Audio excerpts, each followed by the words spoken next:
make it hot. Show me how you whip it, then it give all it got. Yes, dance to the rhythm, swing with the beat. Invite me in, let your body keep it on my feet. Don't let me see the fire ignite. Walk with me, move on. We gotta own the night.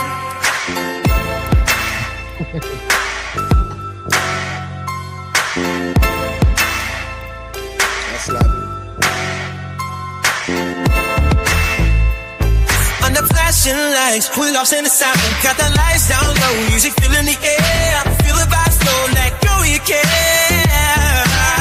Girl, you know the night is young, let's make it hot. Show me how you work it with a giddy up.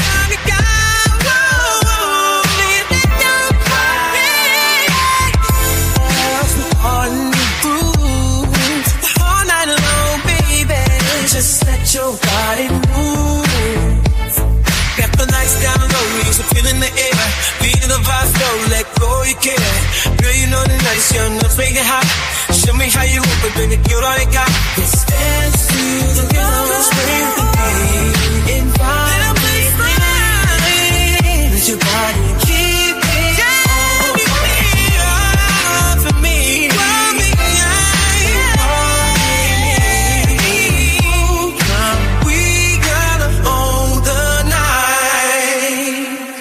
Yeah, that was slapping.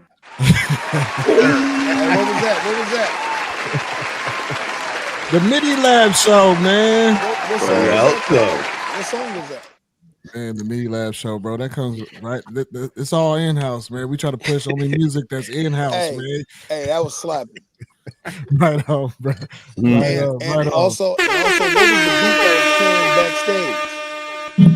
Another MIDILAB, L Vicious. Hey, Hub. Everything that we try to promote on this platform, bro, is our own music, bro. Okay. That's the beautiful thing about this, bro. Is that all of our own music. You feel me? Okay. You know what I'm saying? You feel me? How my guys doing? Man, it's been too long. It feels like it's too long. It just feels like it's like a year, dog. I missed y'all, man. It's just been a week. It's just been a week, bro. It's just been a week. On Thursday, I sat down and cried on the couch. I missed y'all. I just had to start off by saying that, y'all. I just want to be honest. I'm an honest guy. Nah, that's what we live for the Thursday night, man. I want to welcome everybody to the MIDILAB Show, man. Thursday night, 7 p.m. Pacific Standard Time. You know what I'm saying? You could be anywhere in the world, but you're right here with us, and we do appreciate it. We do love it. You know what I'm saying? And we got a dope show for you tonight. You know what I'm saying? We've been promoting it the whole night. You know what I'm saying? We've been pushing all night. Excuse me. We've been pushing all week. You know what I'm saying? To and it's crazy because we actually hit 1,100 subscribers. Congratulations on that. Congratulations. Beautiful. Thank you, bro. You know what I'm saying? And we got J Hub in the building. Fairfield's home. You know what I'm saying? What up? What up? 707. 707. Thank you, everybody. It's a beautiful thing, man. 18, what we gonna talk about tonight, bro? Man, the main topic of the night is Tupac and Snoop Dogg. You know, who is the greater? Who has their legacy as the greatest? You know what I'm saying? Let's go and start that fight. Let's just kick that off. I mean, that is not a fight. And an extra. That's not even a fight.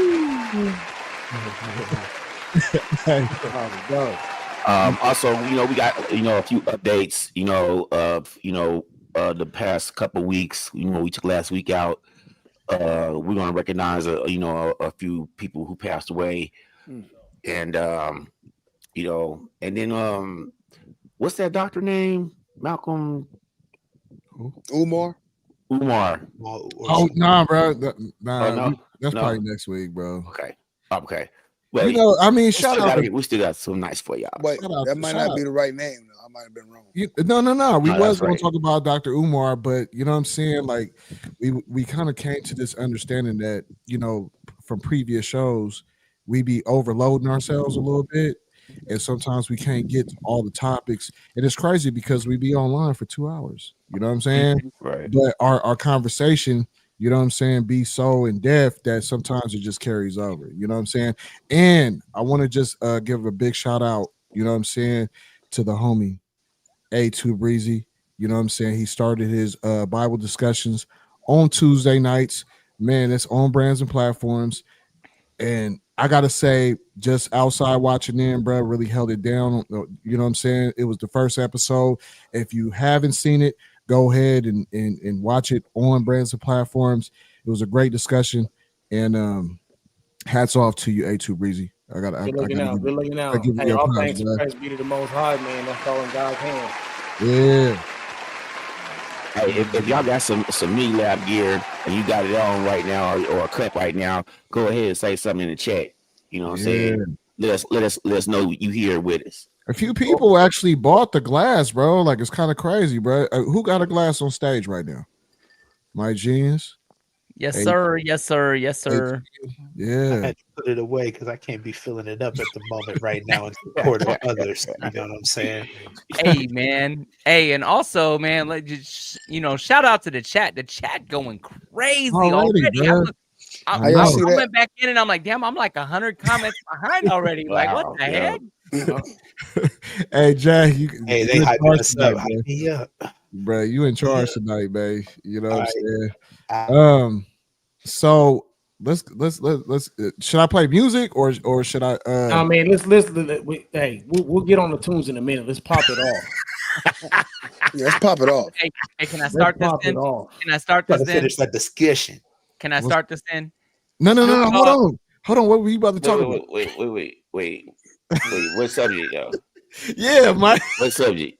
Because we got one subject before the main. All right. The Snoop and Pac one is going last. No. Right after this. Okay, my bad. I forgot. Right it is. Oh, we don't need we agreed on. We got to get going. People is busting at the seams right now. We playing around too much. Let's go. Busting at the seams. Let's go. Okay, so let me the first story. So we just gonna react to this. In the remote Ozark Hills of northeastern Arkansas, a group named Return to the Land has established a whites-only settlement, currently home to about 40 members on roughly 160 acres. Founded in 2023 and operating as a so-called private membership association, the community explicitly restricts membership to European and ancestry Christians and excludes Jewish, LGBTQ, and non-white individuals. Arkansas lawmakers and civil rights advocates have condemned the project, calling for a full legal review, pointing out that the U.S. civil rights law prohibits racial discrimination, even in real estate practices. Critics warn this represents a dangerous revival of segregationist ideology under the guise of rural living. So I'm going to run the clip. You know what I'm saying? I'm gonna run the clip. I got two clips, but I'm gonna run the first one and then we can react to it. I'm just looking at Tom's piece there, talking to him here. Just throughout the piece, you could really hear them trying to justify what they were doing, talking about the fact that they're trying to preserve their culture and not trying to harm anyone else. And why shouldn't they have a whites-only community? Well, first of all, let me say Tom did a wonderful job of getting them to talk and talk honestly about their beliefs. I mean, the fact of the matter is this is just bald-faced white supremacy. I don't care if you dress it up as what's wrong with us having our own community or any kind of other strange arguments. That's what the deal is. And these folks are following in a long line in the United States of attempts to reimpose segregation in various ways. And it's extremely problematic. And I might add to you the comments about the Holocaust in particular were quite disturbing. Yeah, we just talked about the fact that, how disturbing that sort of denial of the Holocaust was. And just talk us through the legality of this, because, again, they're justifying this by saying what they're doing is not legal. But talk us through some of the things that's going on and whether it is, in fact, illegal, because they continue to cite the First Amendment, for example, and freedom of speech to be able to do some of the things that they're doing. Well, it's clearly illegal to have a project where you're selling land or property on the basis of race. We have a law in the United States called the Fair Housing Act, which forbids segregationist selling of homes. So there's no question that they can't get away with that. You know, these comments about, say, the First Amendment, the right to a free assembly, you're perfectly able to say anything you want pretty much anywhere in the United States, no matter how horrible it is, or to assemble. But when it comes to realty, you're not allowed to do these things. And that's because there was a horrible history in this country of denying people of color the right to buy homes in areas where whites predominated.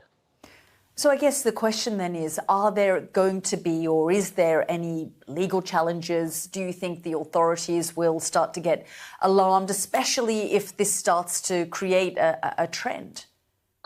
Well, I'm glad that you all reached out to the Attorney General's office and that they actually responded in this case.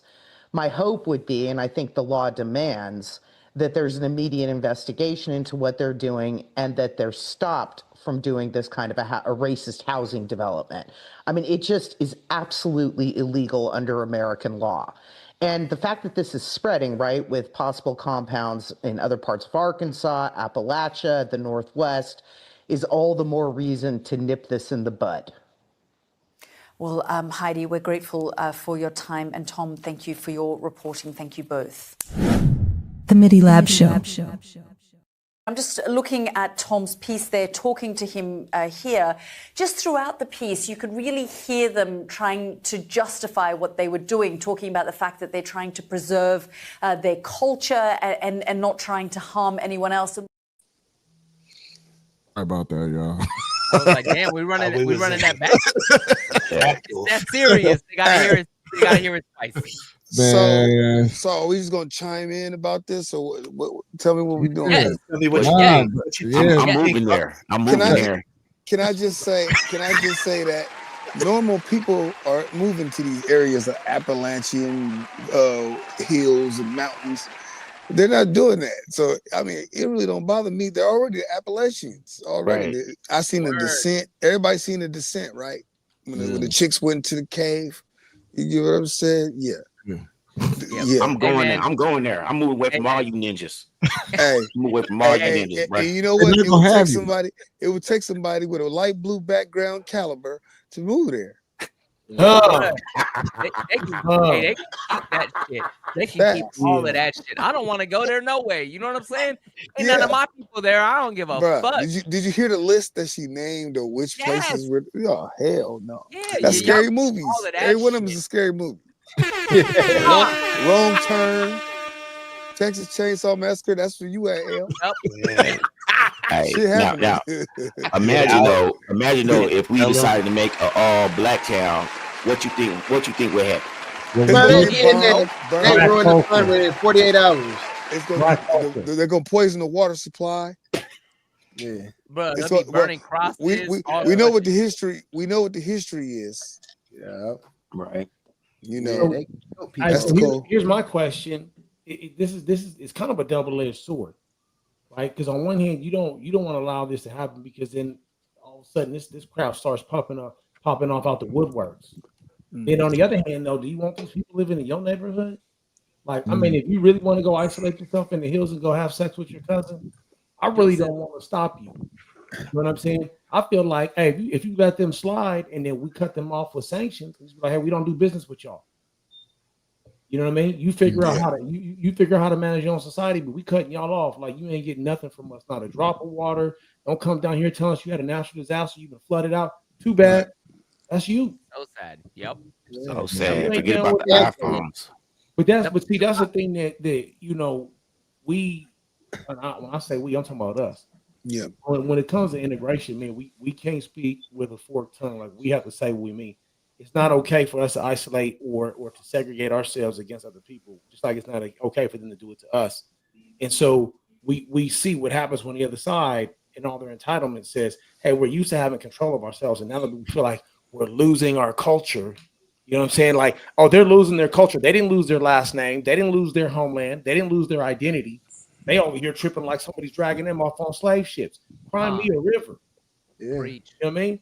Take those weak genes, go up in the mountains by yourself, and we'll see if we hear from y'all in 100 years. Hey, then they're gonna try to claim the mountain. What if they try to make an all Mexican community? How you think America will react to that? Especially it'll get cold. It'll get real cold. All kinds of ice. Hey, I don't even want that. I am Mexican. You know what I'm saying? Like, I love people like as a whole. I don't want just one type of people. Our culture to me in America is amazing because there's a lot of it. You know, it's not because there's one thing and then you go to another community and it's something else. I'm in Fairfield and we get all of it, bro. And that's why I love where I was raised. That's the craziest part about it, is exactly what you just said. Yeah. We get all of that, man. We don't even know nothing about racism. We don't know nothing about none of that. Right. Yeah. White folks, the minority out here in the 505.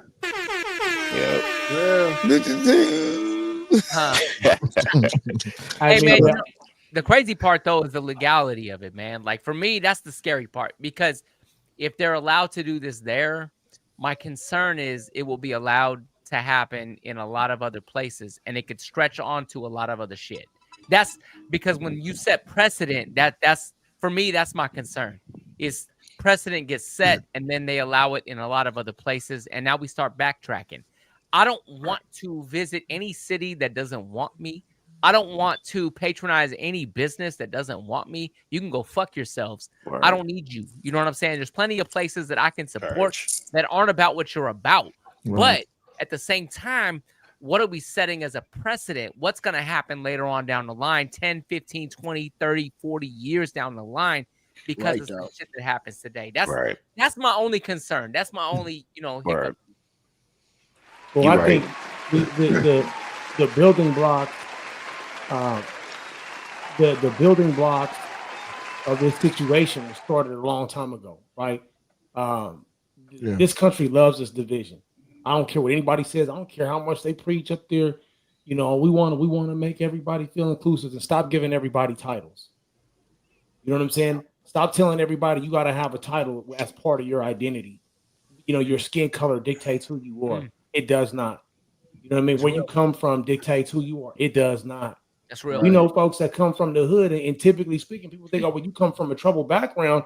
You know what I mean? You a G about yours. You a hustle because you come from the bottom and you ain't nothing but climbing up the top. But how many weak people we know at the bottom? Couldn't fight their way out of a wet paper bag, couldn't crush a weight. You know what I mean? And people would think like, oh, you must be from the hood. No, you're not tough. You weak. You weak just like you came from one of them rich neighborhoods and vice versa. So we set the framework for stupid crap like this by giving people their own set of identity. And then we want to acknowledge that, you know what I mean? To the point of confusion within our own citizenship. We all live on the same piece of dirt. You can call whatever you want. Your last name can end with a Z. It can end with a Y. It don't matter, man. We suck the same oxygen. Word. So, you know what I mean? You get these stupid ass people, but this shit is propagated by the top. And I'm keeping it 100. It's propagated from the top. I'll agree with you on that. I agree with you on that 100%. Don't even mean to cut you off, but they even said it in there. As a real estate agent, I know about the Fair Housing Act. You know what I'm saying? I actually had to study it and stuff like that. And Lily, she hit the nail on the head. Something like that's supposed to be illegal. You are not supposed to be able to create whole neighborhoods of white people or one demographic at all. Nor as an agent can we steer people in out of areas based off of anything like race and stuff like that. Stuff like that happened literally as a direct result of the end of segregation. So for the fact that they was able to do that, I feel like they had people on the inside that agree with that. Well, of course. It's the one. Just think about the communities we don't know about, haven't heard about. There you go. Or the ones that we lost. There you go. The only one. That's how the elected roll. Wait a minute. So what do y'all say about Black Wall Street? That's what I was just about to say. How you lose a whole thriving community? Mm-hmm. And then everybody they weren't like-minded. They weren't the same color. They was different. They were different. But granted, from what I understand, that was during segregation, right? Oh yeah, 100%. Hey, wouldn't you say that it's the same time right now we going through? No. Yeah, but there was no Fair Housing Act before, back in that time. Like Wall Street, Tulsa, Oklahoma was thriving, and they bombed it. And that's only one city that we heard about. Correct. All of Oklahoma. It happened in Philadelphia as well. Americans as well. and on and on and on. It happened to all the ancestors walking the lands when they pulled in like Apocalypto. Mm-hmm. You feel me? What When if- they came on them ships. It's our land. I mean, But- are we mad for those white folks that No, wanna no, no. build their own civilization? Are we mad for them? Nah. We already. What were they following though? we Because already in no they other land. peoples was. Shout out to moving my like brother that. Wasted Talent, man. He in the building with us, man. Wasted. Word, what's up, Wasted? Hey, if anybody turn my mic off, man, somebody turn my mic off again, it's gonna be some trouble. You gonna be in big trouble. You turn my mic off again. Somebody turn your mic off, bro. I don't know who turned it off, but you turn my mic off again, you'll be in trouble. Don't turn my mic off again. That was you this time. I ain't touched the keys. Don't turn my mic off no more. It was a ghost. So Wasted, what we talking about is we're talking about the community that was built up in they're building a community, all white community in Arkansas. You know what I'm saying, in the Ozarks. And it ain't Black Wall Street. It ain't that. So Yeah, just to I've catch heard up something to about it. Yeah, we ran the clip already. I got one more clip I was gonna run, but just to catch you up to speed, you know what I'm saying? We've been partying, you know what I'm saying? Shout out to everybody in the chat that's watching. Man, they keeping it live, man. Yeah, it's pretty good. Appreciate y'all. Hey, we should take a break more often. Oh, if you no, was stop, jumping. man. Stop playing. I didn't know what to do. Oh, man. Hey. I was sitting in a corner looking like the Blair Witch. Don't do that again, bro. Don't do that. Don't do that. Hey, man. I got a real quick something I got to touch on. Go ahead. A2 Breezy, you mentioned that, we giving out all these titles. I know several people who are not born here who earn their way to legality status here. And not one of them has ever said, oh, I was born in blah, blah, blah, and I'm an American citizen, but I'm a blah, blah, blah American. You know what I'm saying? Case in point, y'all know my homies from Work Watch. My homie Fritz. He's from Guatemala. He was born in Guatemala, man. But he moved out here when he was a late teen. You know what I'm saying? Started a family, everything, became a U.S. citizen. He don't say I'm a Guatemalan American. He says I'm an American. And he says it with pride. You know what I'm saying? Like, for him, that's a badge. Like, he's an American citizen. And, it's not fuck where he came from, but it's about I'm where I'm at and I'm riding with where I'm at. Yeah, I mean, I definitely agree with that. I mean, when you look at conversation Jay Hub and I was having before we jumped online, you know what I'm saying? Ain't nobody suit up and go out there and engage their blood, sweat, and tears defending this country so they can call themselves something other than American. Word. You put that uniform on, you represent the United States of America. That's everybody in here, black, white, and otherwise. I mean, we serve with people to our left and our right. There ain't nobody stopping when they throwing rounds to stop and ask what color you are or your ethnicity or what. You know what I'm saying? Well, we bang all out. It's for the United States flag. And whether we agree with it or not, whether we like the politics or not, we all leave. We all come home together. And it's the sad part about it is we can go overseas and we can hold it down from different walks of life. Half of us don't even speak the same language most of the time. But then we come over here and people who've been here the whole time can't even work it out amongst themselves. Right. Every day. Our leadership can't even do it. These fools don't even know how to be diplomatic in front of the American public to set a good example of leadership. But the problem is we as citizens will apply that garbage on because it looks cool to see two people tell each other off. We're more worried about, you know what I'm saying, being entertained than we are being stately or being proper. And then when it comes down to this, we all walking around with the potty face. Like, how is this happening? We got ignorance running the country. Man. I mean, what context are we talking about? Like, is there an issue because, there's a delineation between different races or people explaining themselves as what kind of American they are? I mean, because look, let's be for real. This country was built off of that, right? This country was built off of, you had the natives that were here. A lot of them were black people that were. That's us. Right, the red right. man. And you had people that came down through the Bering Straits, and you have a lot of the Indians that have Asian descent and stuff, and they were already here, right? Yeah. And then you had a country that was essentially built off of racism, right? So when you have a construct like race, and race is a social construct, right? It's about the land, the race to all of the resources in this country. right? Now you have a situation where this is what this country's been built off of, and it's been running off of that construct. So it's kind of hard to separate one from the other, right? You know what I mean? Like this country has always been that, you know, like how many generations are we deep in cotton money and sugar cane and all of this other stuff, right? And then now we're trying to act like that doesn't exist. And that's the biggest problem with America. Like America has certain ideals. It says, bring us you're sick and you're hungry. But America has to atone for what they've done to the people that kind of catapulted this country to where it is. I think that's the biggest problem with America at this point. When you talk about racism and people not being able to stick together, we as a country need to heal based off of how this country was even founded. Facts. Well, you mean reprogrammed?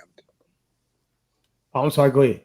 You mean reprogrammed because it was already all these buildings and all that stuff has already been here.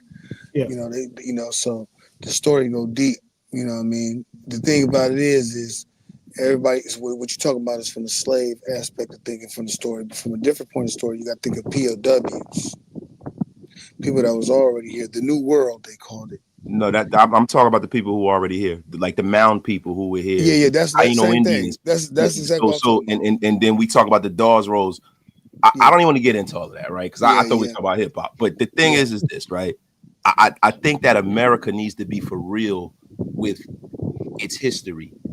It needs to be for real with how it came to be, how it got into power, before we can address anything and we can move forward, right? Because you know what I mean? I think that's the biggest problem, right? Like the hypocrisy of America is that, you know, we vilify other countries for, you know, them persecuting people and doing things and doing the wrong thing.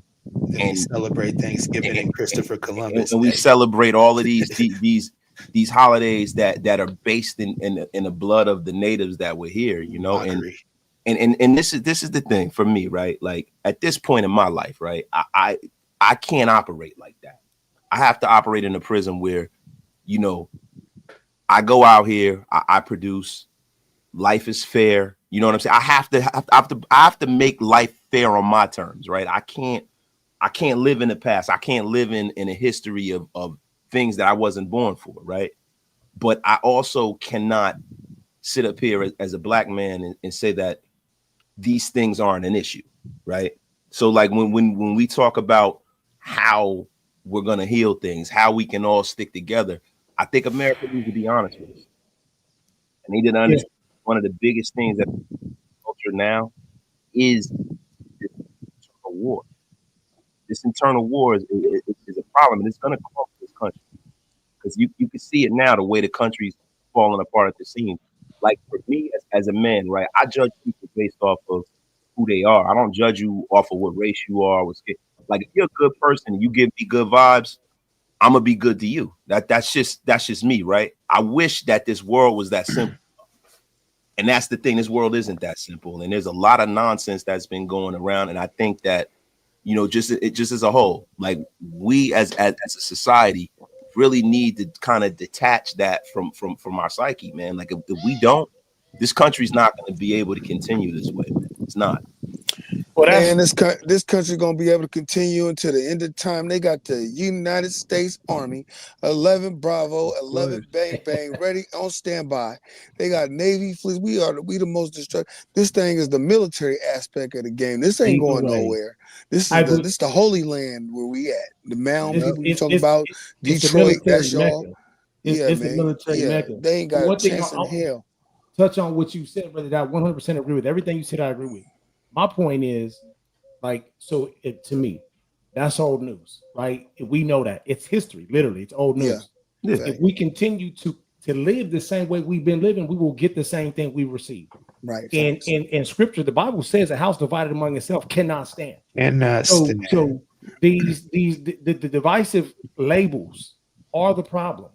Right, we can't go back and rewrite history, but we can correct it from today forward. And it's possible, because if it wasn't possible, God wouldn't have told us to do it. So as we sit here today, if we continue to acknowledge all these lines, and all division does is keep the people who are in power in power. Anytime we've seen historically where people come together and the masses are united, they have an issue. They have to create a narrative that brings us back into separation. Look at September 11th. We ain't got to go That's far. why it's September done 11th. every year. It's done yearly. When you look at September 11th, you couldn't buy an American flag in the store. Everybody was an American. We took away all the dividing lines. All of a sudden, we became people. And then it was within 1 year, all the divisions started to be introduced back into the population. Now, if you're able to resist the system and keep that unity, please believe you're gonna have a couple of alphabet people on your back, on your bumper. And what I'm saying is, it doesn't take a specially designated person to take a position of leadership in order to activate the people. If we activate in pockets, they wouldn't be able to keep up with us.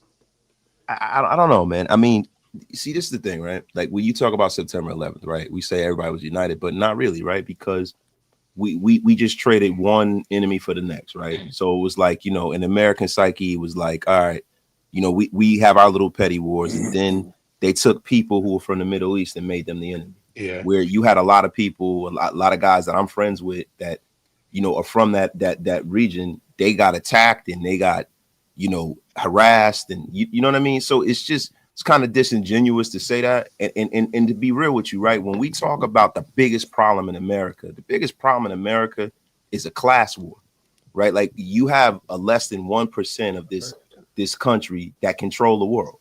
They pretty much rule the world, right? And then you have people who really don't have the means to worry about nonsense like that. Like you got people that are living in like they're one paycheck away from disaster, and they're worried about people who don't look like them when they need to be worried about how they're going to survive next week, how they're going to put food on the table, how their kids are going to be able to survive. Like we're like probably like 5 years away from having like a big problem in this country, right? Like you have every day AI is getting rid of just industries in one fell swoop.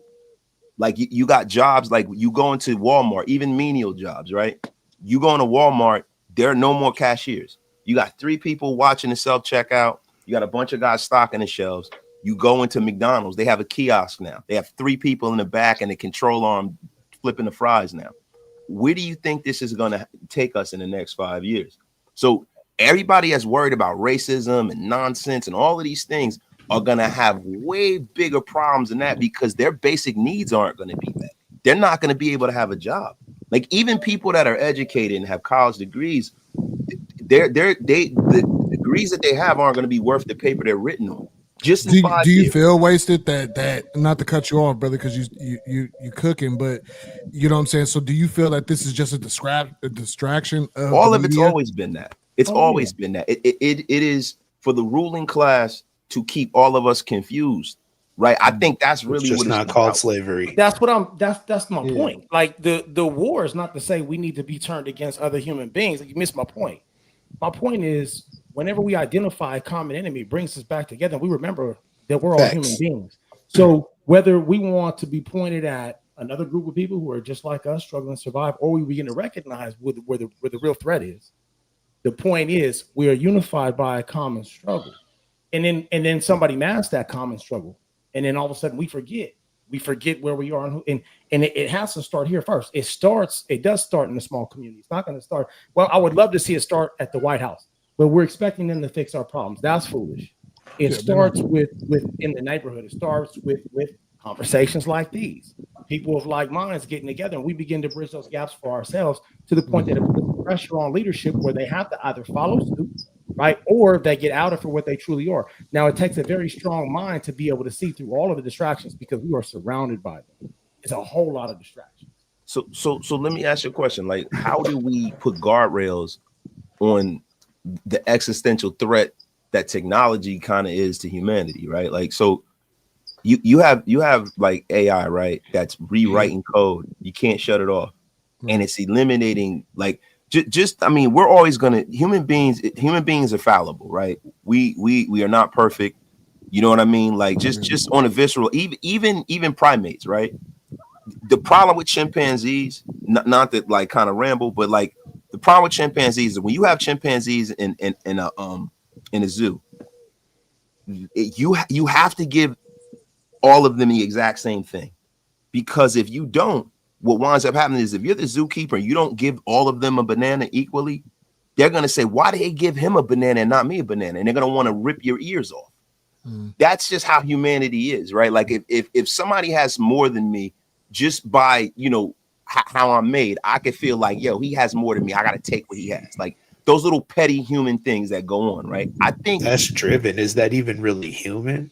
You know what I'm saying? I guess it's human. Maybe it's just a primal thing, right? Like when they talked about manifest destiny back in the day, right? You have a cattle herder, and it's like this guy has 3 cattle, and the other guy has 6. Guess what? The guy with 3 has 9 now because he just killed that guy and took 6 of his cattle. That's how America was kind of built, right? But the problem that we are having now is beyond all of these little labels. It's beyond sex and race and politics and religion. All these little things that we feel we take comfort in. We are in a bind where one, and I don't mean to sound too radical, but I'm just noticing, man, like if you look around, we are being almost automated out of society.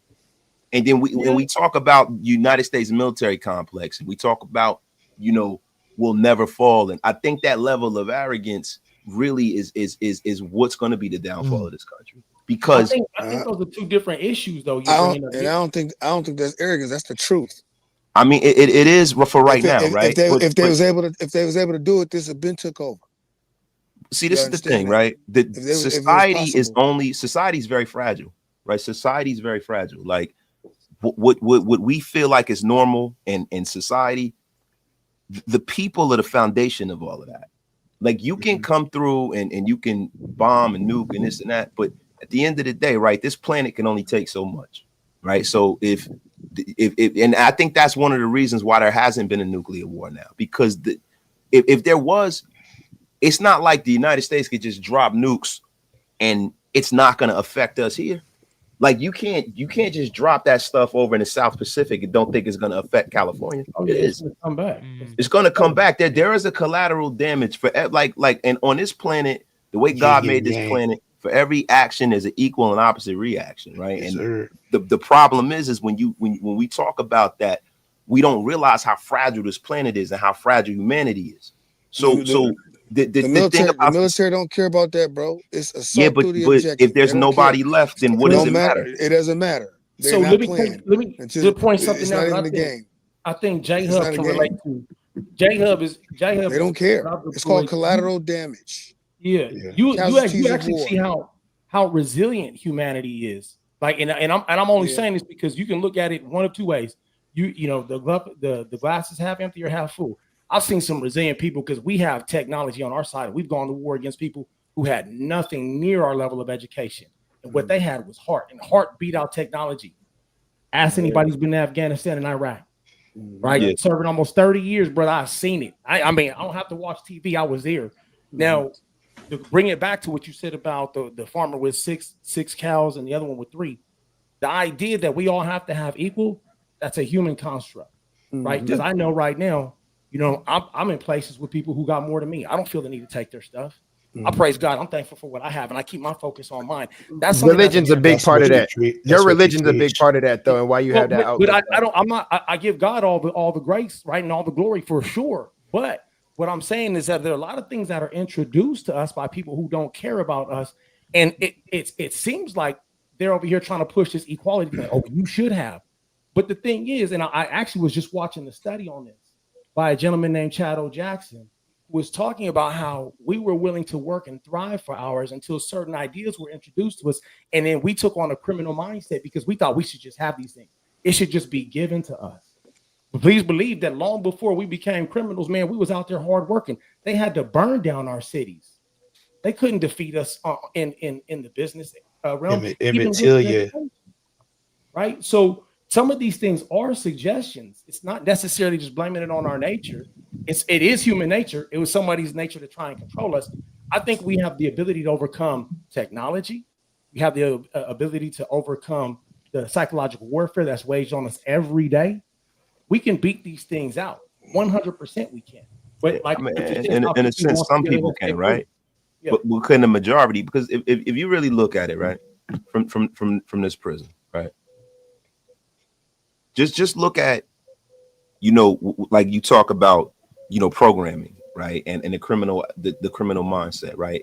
The people who essentially started this country were sent here because of what? The Puritans. Why were they exiled from Europe? Protest. That's a story, though. That's not that. So that's just a story. Yeah, I mean, it's not necessarily right. Like, so a lot of America is woven in people who, it's like if you look at the robber barons and you look at the Industrial Revolution, these guys committed criminal acts to get their money. You talk about the Vanderbilts and how they built up the rail system. I agree. The Rockefellers, and so that the thing is, most of us are. I say that humanity and people are essentially good. Most people are essentially good, right? But it's that 1%, man. The And devil that's the is thing alive, that moves the man. needle so big. And that I think that therein lies the problem. The people who are stirring all of this stuff are the people that are that way. You know what I'm saying? You have people that will, like, all right, the other day, right, in Maui, there's about to be a tsunami. And Oprah has a road that seen people it. out. She wouldn't even open it up. Nope. So didn't. She's a billionaire. That's a different mindset right there, bro. And these are the people who are controlling all, even what we're talking on right now, right? The Bezoses of the world, all these people, the Mark Zuckerbergs. These are the people who essentially rule the world now, bro. And that's a problem. I mean, God rules the world, right? But I'm talking about from a societal standpoint. I think that a lot of what our problem is, and this is why I say, getting back to my overarching point, technology, right? And I'm not talking about from a black standpoint.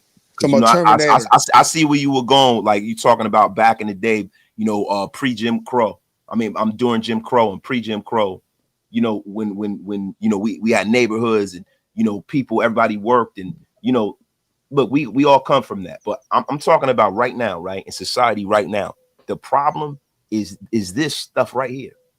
It's very, very hard to unplug from this. You're getting indoctrinated 100 times out of 100. You're in the phone every single day. Like, to the point where when my children were little, my wife and I didn't allow my girls to get phones till we had to let them get phones. Like, they had screen time. We used to, they couldn't watch television until the weekend, stuff like that. Like, we got to do the best we can to try to detach from this, because these kind of things, like, we're the last of a dying breed. We're the last generation that remembers not having a cell phone all the time. We're the last ones who remembers when there was no social media. We're the last kids who went outside to play. We're the last ones who had to ride our bikes to our friend's house to play. We see the world from a different we was prism. the last one to get ass whoopings. Yeah, we the last ones that had to do chores. That's not true. Last of a dying breed. Hey, but let me ask you them. If you have, say you got a group of people who are like roses in a concrete jungle, they just come busting through the cement, right? How do you control these people? What do you do? You don't control them, but the problem is, no, you do. Respectfully, I think that there's always going to be the outliers. If everybody's special, nobody's special, right? There's always going to be that special group of people, and hopefully that special group of people can kind of like galvanize the populace and change them. But I think it's harder now to do that. It's harder to have a person like, say, for instance, Haj Shabazz, Malcolm X Shabazz. It's harder to have people like that are not pushed. It's harder to have the Stokely Carmichael. It's harder to have guys like Marcus Garvey, right? Because the things, you can't trust anything you see anymore. You could believe nothing that you hear. Where you had people that were interacting with each other, they had actual discourse. They were in front of each other. They felt each other's vibes. Now you have people who can really use all of this technology to just brainwash people, and it's very hard to get away from this stuff, bro. So It is. Let me drop this to finish my thought in this other one. One, Ecclesiastes says there's nothing new under the sun. I believe the word of God to be literal. There is nothing new under the sun. So what was happening before the flood, we see happening again. And I say this to say that we are not all lost. Like, it's not all for naught.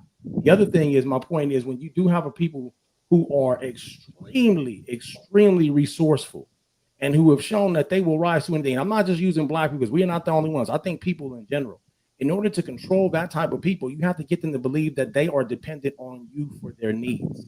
Because when the government wasn't providing for the needs of certain people, they made it happen anyway, and made it happen better than everybody else. So when what they say, when you can't beat them, join them.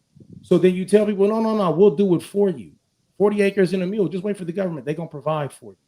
You know, oh no, you guys should be entitled. And they use their own statements, even though they don't believe in these things, right? To capture us when they say we hold these truths to be self-evident that all men were created equal. And we know they don't believe that. Give us your tired, your poor, your huddled masses. We know they don't believe that. One nation under God, indivisible, with liberty and justice for all. We know that's not happening. But as long as we keep standing by and waiting and anticipating, because we think we need them to provide it for us, they do have control. And we can change it. And I'm not saying all out revolution, let's kick off into a war. What I'm talking about is an organized change of direction within small cultures that come together and culminate in one larger movement. But doesn't that get one Fred Hampton? Yeah, I mean that's I mean, so you might as well pick up the sticks, right, and play the drum cadences. Yeah, because I think something like that will literally go against. I think that I could see something like that happening, and you would see something very similar to when ICE was in LA and you had people protesting and stuff like that. You would literally meet resistance from like the government, because I genuinely do believe that things like racism and like separation among classes and everything serve a function in this society. You know what I'm saying? And they see it. Only a couple people like genuinely do see it, but I don't think that there will be a change because of the fact that it's so embedded into our stuff that even if you have people who fight it, it kind of is like then people are always going to be seen as deviant in their eyes of a bigger picture. So it's like when we say you really do got to start at the top, like you really have to start at the top and break this whole system down and then have a plan to like rebuild it. But I feel like in cases like that in history, that's when you got like governments that get overthrown. So I was just going to throw out there that I think that it starts in the home.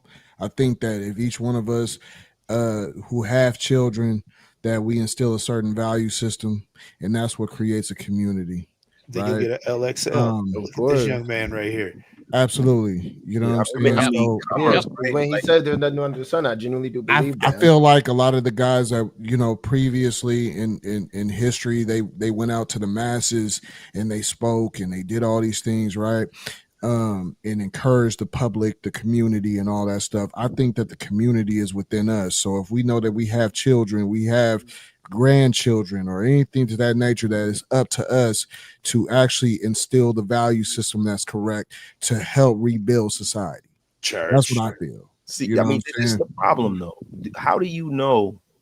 And this is why I say this is going to be something that it might be one of the hardest obstacles to overcome in the history of this world, because we are in a time now where we can go on a phone and I can make a prompt and put people's names and faces in it and make it look exactly like they did it and they weren't even there. Absolutely. And that's, bro, and that's pretty much what I'm getting at, right? Like AI got him bugging. Unless hey, you bugging out. Hey, you bugging out up there. Hey, Terminator no, I'm 2. Like, no, I'm just being for real, right? Because perception is reality in today's world. A lot of people don't know about AI, bro, and how vicious that it really is. You talking about Skynet technology, bro? It's crazy. No, I've seen it because I can put this on the screen right here. Look at this shit. This is AI. Hey, but isn't humanity, when we speak of humanity, isn't humanity to adapt and evolve? So if we're faced with these things like AI, then isn't it prevalent that you learn how to code, or you learn how to be a forefront of somebody who shuts down, fixes, or maintains, constructs networks? So when it comes to AI, bro, they're going to try to govern it. There's no way that they can actually govern.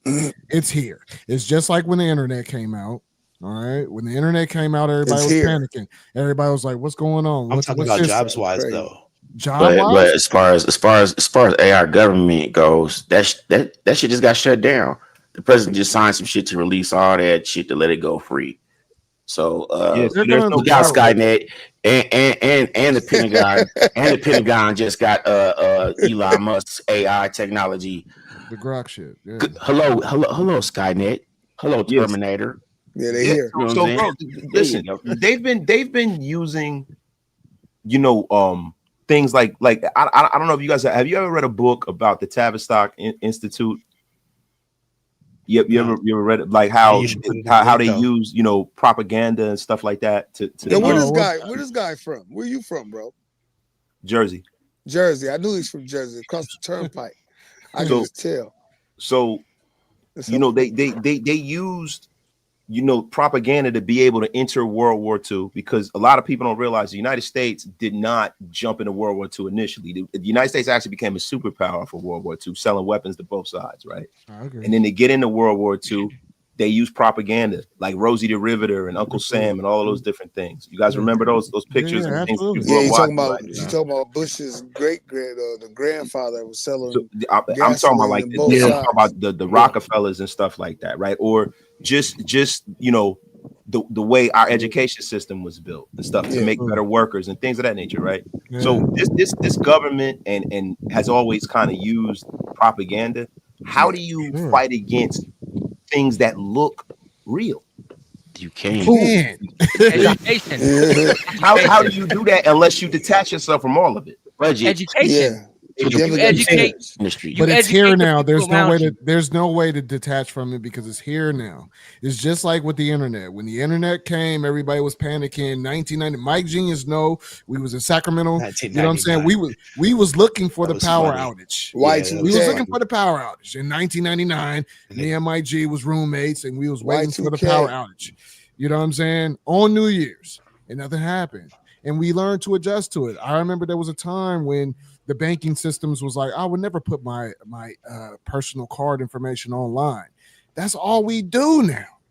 Yeah, but you know what I'm saying? Money, if I'm being honest, right? Like it all depends on how it's being weaponized against you, right? Yeah. Like perception. I agree with the AI. Wasted. I agree with the AI. It's not. I mean, and it's not just AI for me, right? Like I'm just the technology. It's supposed to bring people together, but it really brings us further apart. Bro, I see so much stuff online that's trash that people have access to, from VO3 all the way to Clean AI, and I see that they only put trash up. You know what I'm saying? They're not actually trying to advance the technology. They're just utilizing it for the clickbait. You know, you're in the market, bro. You have. I'm looking here on your channel. Your channel has. You have over 14,000 people that follow you, that subscribe to your channel, bro. So you have a huge presence on your channel. And you know what I'm saying? There's other people, because we know each other personally. I've been there. We chilled in Philly and the whole nine. We was in Philadelphia having cigars and the whole nine. But there's other people that are building a presence with the AI and the artificial intelligence, the misinformation. You know what I mean? I hope I'm reaching everybody so everybody understand that there's a misfire with it and is being abused. So, but you're legitimate with it. You've been pushing your channel and pushing what you've been, you know what I mean, what you're doing. And I can agree to a certain extent that people need to be prepared for it. Let me jump in right quick. I want to argue with you real quick, L, because you said there's no way to disconnect from it. And I'm standing with my boy Wasted Talent. There is a way. Now, of course, I'm always going to bring you back to the gospel. We saw Jesus disconnect all the time. Sometimes we got to step away when and unplug doesn't mean unplug. Still called fasting. Exactly. I mean, I can respect that. I can respect that, but this has become a normality, especially if we're in this on this stage. But do you? We're not saying. Well, I'm not saying take it away. He's saying basically, right? Yeah. What I'm saying is, so one of the things I pulled up in 2 Corinthians, for such are false apostles, deceitful workers, transforming themselves into apostles of Christ, and no wonder, for Satan himself transforms himself into an angel of light. Right? The enemy himself transforms himself to an angel of light. And Matthew says that he would fool even the elect if possible, if not for the Holy Spirit. Mm-hmm. So for me, I can't speak. I'm gonna tell you right now, I can't speak for a whole lot of other things, because I believe that my understanding of what I have today comes through my faith. So when we talk about this system, first off, this is not a God-given system. So it means it only has one other source. And if we want to defeat the system, those of us that are trying to overcome, it means we got to plug into something else. We got to plug into a different source. And I respect that. Through discernment of that source, we begin to identify the truth, because I think in this circle, we can identify there's one truth, and anything outside of that one truth is not the truth. There's not many truths, as many people like to point out. I can respect that. But at the same time, this AI is here. So you have to learn that. You have to embrace. You know what I'm saying? You have to. I'm not saying get rid of it either, but I'm saying understand it. That's all I'm trying to say. Understand it, because it's just like the internet. Hard, though, right? You always gotta understand your It's internet. hard. I don't it's think hard, that bro, was the point. because I don't think that was the point. We're like, and this is the problem. There has to be guardrails put in on it, right? Because you have that 1%, right? That less than 1%. They do it for technology, not technology, but just for their pocket, right? They don't care. They will go out there and they will just in one fell swoop just lay off a whole 500,000 people, 1,000 people, just like that. They never think about what are these people going to adapt and do, right? So the only jobs and the thing, and listen, if everybody's a code, everybody says, well, learn how to code. Everybody doesn't have the aptitude for that. Society was never built for everyone to be these highly functioning intellectuals. Like society is built up of many different people. Like even if you go back to ancient Mesopotamia, you had serfs, you had the elites, you had the middle class, you had the skilled tradesmen and workers, you had hunters and gatherers, right? There's no delineation between the worker, the skilled worker, like and they're trying to eliminate that, right? Like for me, right now you have plumbers, electricians, HVAC guys. Those are the guys who work with their hands. People that build things. You don't have machines that can do that yet. But what happens when that happens? Because I could tell you right now, like Google is trying to find an algorithm through those Echo Dot, those Nest, the Nest thermostat, and that speaker that they have. Like what was it called again? Dot and you know what I'm talking about, the speaker that people have in their house and stuff. They're trying to find a way to listen to the appliances in your home. Hear that algorithm, send parts out to your house that people just come out. Like they're trying to automate everything, bro. And that they have to put guardrails on that. That is a problem. It's an existential threat to society, because if no one has a job, it'll be like the French Revolution. If no one has money to work, nobody has a place to work. You only have, 15% of the community with an actual job that's paying them. What do you think's going to happen in society? So there is no more society. It crumbles. Yeah, we've been talking about this at my job forever. So I'm in everybody else knows I'm in the garage door industry. I've been there for like 16 years now. You know what I'm saying? Repairs on garage doors, there's not a whole lot of people with institutional knowledge who can just walk in and immediately look at something and go, I know what this is.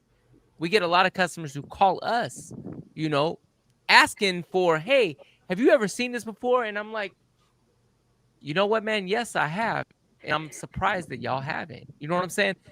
Plumbers, electricians, folks who do concrete. There's less and less of these people because everybody's looking for, oh, let me get into this AI thing, or let me get into this technology thing. There are people in my industry that charge a lot of money now because there's less people in my industry. And so people finding an education in fields that are hands-on, you can charge your weight in gold. You could charge your weight in gold. And I don't want to speak about the experience, and you have the mind and willpower to do yourself when nothing is. Well, I mean, bro, you got a situation now where you had a whole generation of kids 10 years ago were told that coding is the future. They had coding classes. They had all of this coding. Go to school for coding, right? Now you can go on ChatGPT and it codes for you in 2 seconds. Where are those jobs at? That's true. But see, that's because I'm a coder, and that's true. But the thing is when you step into that world, when this starts happening, you need to learn how to do the prompt management for the AI. So you need to shift that over, because you already know how to code. You could tell, and matter of fact, being a coder, you can go ahead and tell the prompt management specifically how to code it compared to somebody who don't know how to code. You know what I'm saying? That's now, so right? It's still an asset to have. If you have that asset, it's still a good asset to have. How many years are we in the AI now, right? What are we? like About to 3 where it years. got rolled out? How many years? AI actually came out in 1940 something. And y'all, bro. and yeah, You know what I'm exactly. That's saying? what I was gonna say. But We talk about like we have No, machine I'm learning talking now, about that's been and now accessible to the like public. Chat GPT, it's Yeah. been Probably like a couple about years. 2 It's been years, about 2 and it's years, moving about fast. almost 3 years. 2022. And look how many leaps and bounds all of this stuff has grown, right? So Yeah. like personally, right? We talk about, you know, when you talk about society, right? You talk about bringing us all together. The first thing that needs to happen is that everyone's basic needs on some subsistent level needs to be met. People need to eat, right? People aren't worried about what you look like if their stomach's touching their rib cage. Nobody cares about that. If they don't have clean water to drink, right? If the air is not acidic and you can't breathe and it's, you know what I'm saying, and the planet is uninhabitable. That's a whole nother that's a whole nother group, like kind of like group of problems, right? And then, you know, when you get down to it and all your basic needs are met, you have food, clothing, and shelter, right? Right. Now you can ponder, now you can wonder, now you can want, now you can dream, right? Now you can hate, now you can love. All those little visceral things comes from your basic needs being met, right? Like So when your Maslow's basic hierarchy of needs. yeah, it's a hierarchy of needs, right? So now once you don't have that, what do you think is going to happen? Because all of these things, that's what's going to bring everybody together. Like chaos. Everybody's going to be like, yo, what the fuck is going on? We don't have anything to eat. We can't grow our own food. The government is all over us. Bill Gates done bought up all of the damn farmland. China's bought up all the farmland. We have GMO food. We're all sick. What the F are we going to do? We can't beat the military by throwing rocks at tanks. What are we going to do? Right? I think those are the things that are going to bring us together. And the only thing we got left is God. That's it. Mm-hmm. That's the only, and I didn't want to get into no spirit. That's basically my whole ranting is to say, when I say detach from all of this stuff, detach from it, you got to detach from it and get into what's real. Because the only thing that's going to save us now is that man upstairs. That's it. Your word. Yep. That is it. Bottom line. Bottom line. Everything that my grandfather told me, because my grandfather was a preacher, everything he told me when I was a kid, and I used to think he was bugging. My grandfather was 97 years old when he died. Everything he's saying is coming true right now. Everything in the scripture that he was talking about years and years ago, you can see it in real time. You can see it. It's coming true, bro. And I'm not some holy roller. I'm not here to tell you what to believe and what not to believe. But what I will tell you is this world that we're all tapped into, that and I'm not gonna act like I'm in it and out of it. Yes, I have a social media presence, and yes, I love football and things like that, and this is what I talk about. But I'm telling you right now, the only thing that's going to save America, that's going to save this world, is love. That's it. The rest of the stuff, man, that we talk about, race and this and that, and going back in the days and trying to rewrite and reweave. See, me as a brother, right? I need to understand where I came from. I need to understand that. I need to teach my children where we came from and what our history is and what the history of this country is. Because if you don't look at the past, you're doomed to repeat it, right? But the only thing that can save them and could save could save this country is people tapping into their humanity, tapping into goodness. Because I'm telling you right now, the people that are running this world, bro, these people are not for us.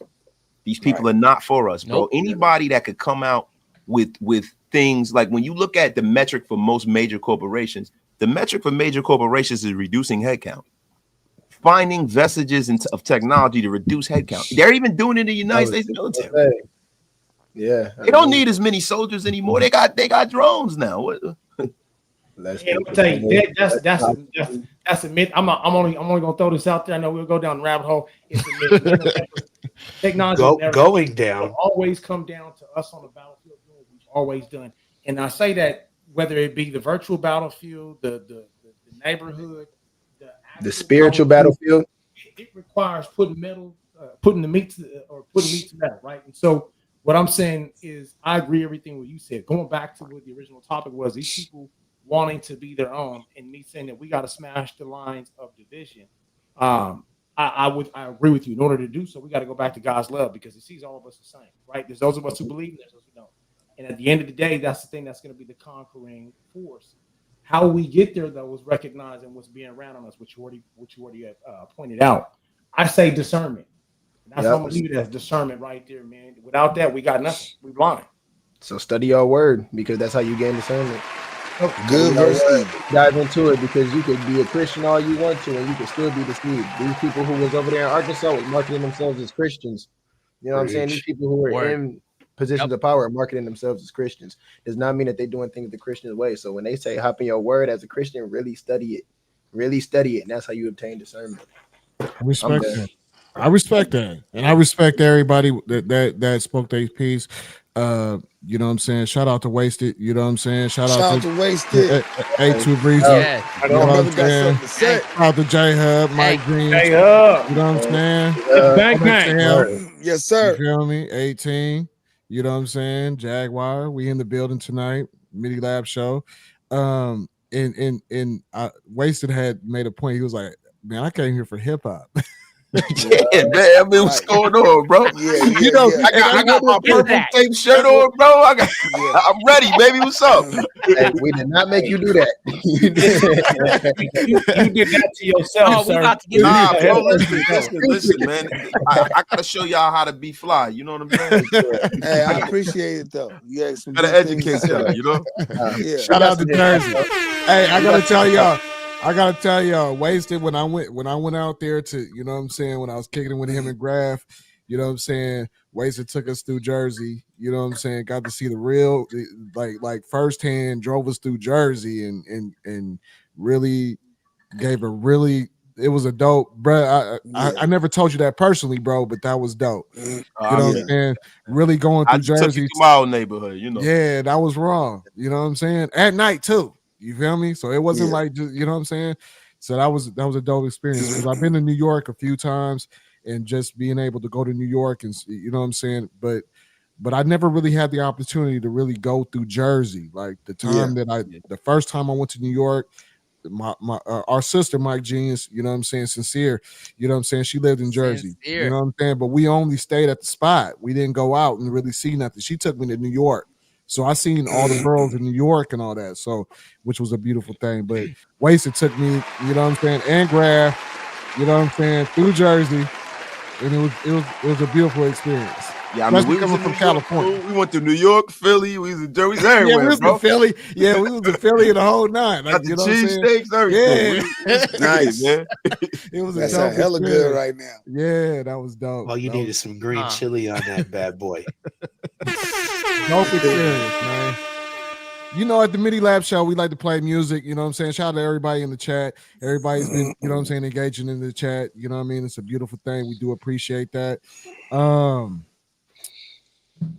Let's take a break, man. Let's play some music real quick, man, because that was intense. It was supposed to only be 15, 20 minutes. It turned into an hour. No, that was cool, man. I appreciated all the knowledge. I would say big shout out to J Hub and for Wasted, man. They seasoned it up.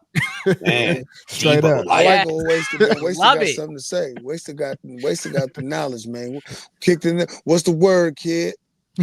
Hey, I'm glad I had at least one infantryman on my back, man. It was gonna be tight up in here if I had backup. I mean, hey, Hubbard don't never go away. You know what I'm saying? Always on standby. You know what I'm saying? I'm always on standby. Always. What you gonna play, L? What you gonna play, man? I'm gonna play this record, man. It's just, you know what I'm saying, featuring Mozzie and Millie's, you know what I'm saying, East Coast, West Coast, you know what I'm saying, produced by the MIDILAB show. We only drop hits on We Love Radio. We gonna chill, man, and then we gonna come back to the real thing.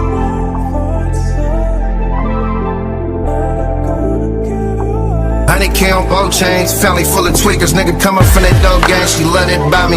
You belong in the Benz, baby, fuck that Audi. I ain't worried about your nigga, he ain't fucking with Mozzie. Leather so soft when I touch on the body. I be off of Percocet, she be up in the Molly, it got her own one. Cotty ain't a see-through face, then it's the wrong one. I be in that till it's tore up. I can't leave it alone, I need some more of it. Dweller on my wrist, ain't nothing, I got like 4 of them. Said her baby daddy a fella, but I don't know of him. He ain't ringing bells in the pity, then he's a dud. Made her stuff blinking her Louis, you with a thug. Treat the European like buckets, I'm from the mud. Side bitches got her on Insta scribbling subs. Could never kiss my mama the way I'm kissing this girl. Could never kiss my mama the way I'm kissing this girl. I will never find a first love, and I'm gonna give up even when I'm past out of love.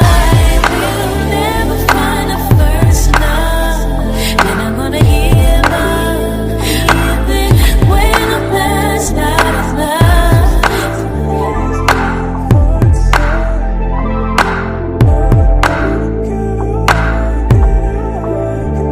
Who you out here fucking if it ain't me? Paid the price for love, you know it ain't cheap.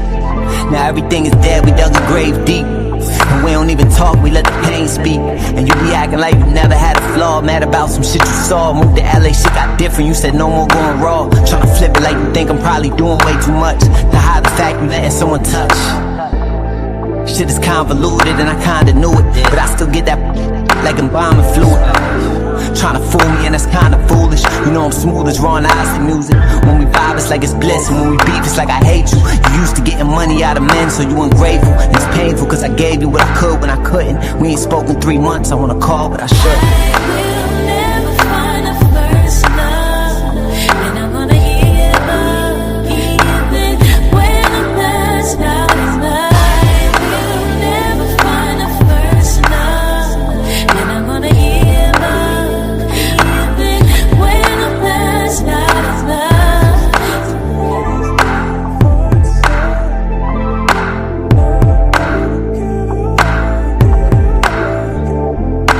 We only drop hits on We Love Radio.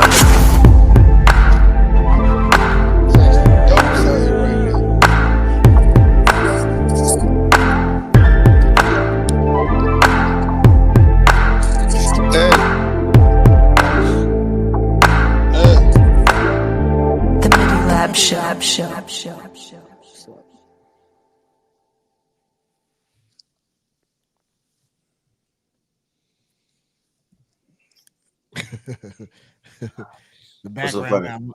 The background got lost. Hold on 1 second, man. Let me get this set up. You know what I'm saying? We appreciate y'all tuning in to the MIDILAB Show, on Thursday nights. Shout out to the chat, man. Yeah. What's up, Mimi? What's up, Mimi? Hey, Linnea in the house. I seen Mr. Physique, Freddie B. You know what I'm saying? What's going on with you? D-Mokes, man, I see you hanging in there. You putting a lot of things in the chat, man. We appreciate you, man. Thank you for sticking in with the MIDILAB Show and hanging out with us tonight. Absolutely. You know what I'm saying? Kimberly. It's a beautiful thing. Somebody blocked him. He's a bum. He comes from my chat. He is a bum. That's my guy, man. Shout out to the Mokes. Shout out to the Mokes, man. Yeah, I seen the Mokes pop up on here a couple times. I seen him. Beautiful thing, man. You know what I'm saying? So we got, you know what I mean? We got some things tonight real quick. You know what I'm saying? And you know what's really good is that we had a really good conversation, man. You know what I'm saying, in the first hour. And, A2 Breezy was, when we met up, because we meet up every Monday and we have a conversation about how we're going to project our show for Thursday nights, because we put a lot of time into this. And A2 was like, L, just kind of bring it down with all the content. You know what I'm saying? Because I thought at the beginning, like, we had to come with a whole bunch of content to keep everybody. But shout out to everybody that's watching, man. We do appreciate it. You know what I'm saying? Whether you're watching this on Facebook or you're watching this on Instagram or you're watching this on YouTube. So we appreciate it. You know what I'm saying? It's you great. Appreciate it too. Shout out Anisha Shanae, shout out Malicious, all love. Shout out all my peoples from LXL too. Yeah. Straight up.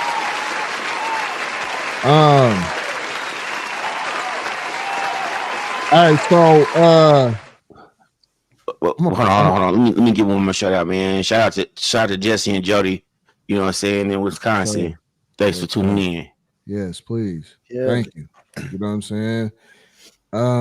Make sure you go to baymerica.com. Hey, bro, Mike Genius, show that glass. You know what I'm saying? 18, show that glass, bro. Refill that glass, Mike. I got you. Refill that glass. Hold on. That's Mike Genius got the sifter glass, and then 18. Yeah, I need one of those. Yeah, bro. So I can have my sip in my glass, man. Consider it's on the way, because Yeah, bro. BayAmerica.com for everybody out there that want to support the movement, man. Go, you know what I'm saying? Go to BayAmerica.com. We have the MIDILAB glasses. We got the hats. I'm wearing one of them. You know what I'm saying? Mike Genius is wearing it. A2, we got to get you one. Yeah. We already had that conversation. We talked. Yeah. I had this convo a minute back. Yeah. You know what I'm saying? So for you know what I'm saying, we about to actually dig in, you know what I'm saying, we actually about to talk about this, you know what I'm saying, was Tupac bigger than Snoop Dogg, or was Snoop Dogg bigger than Tupac? Was he though? We gonna roll into this, man. We about to roll into this, man. We don't really talk about it tonight. We're gonna talk about the MIDILAB Show. Y'all didn't want me to talk. Y'all want me to tonight. I already know I was gonna say.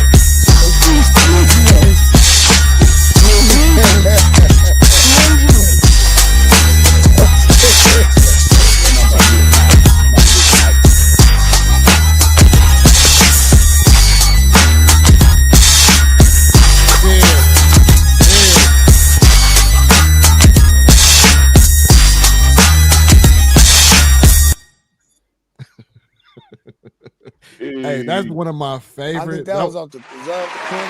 Hey, yes, sir.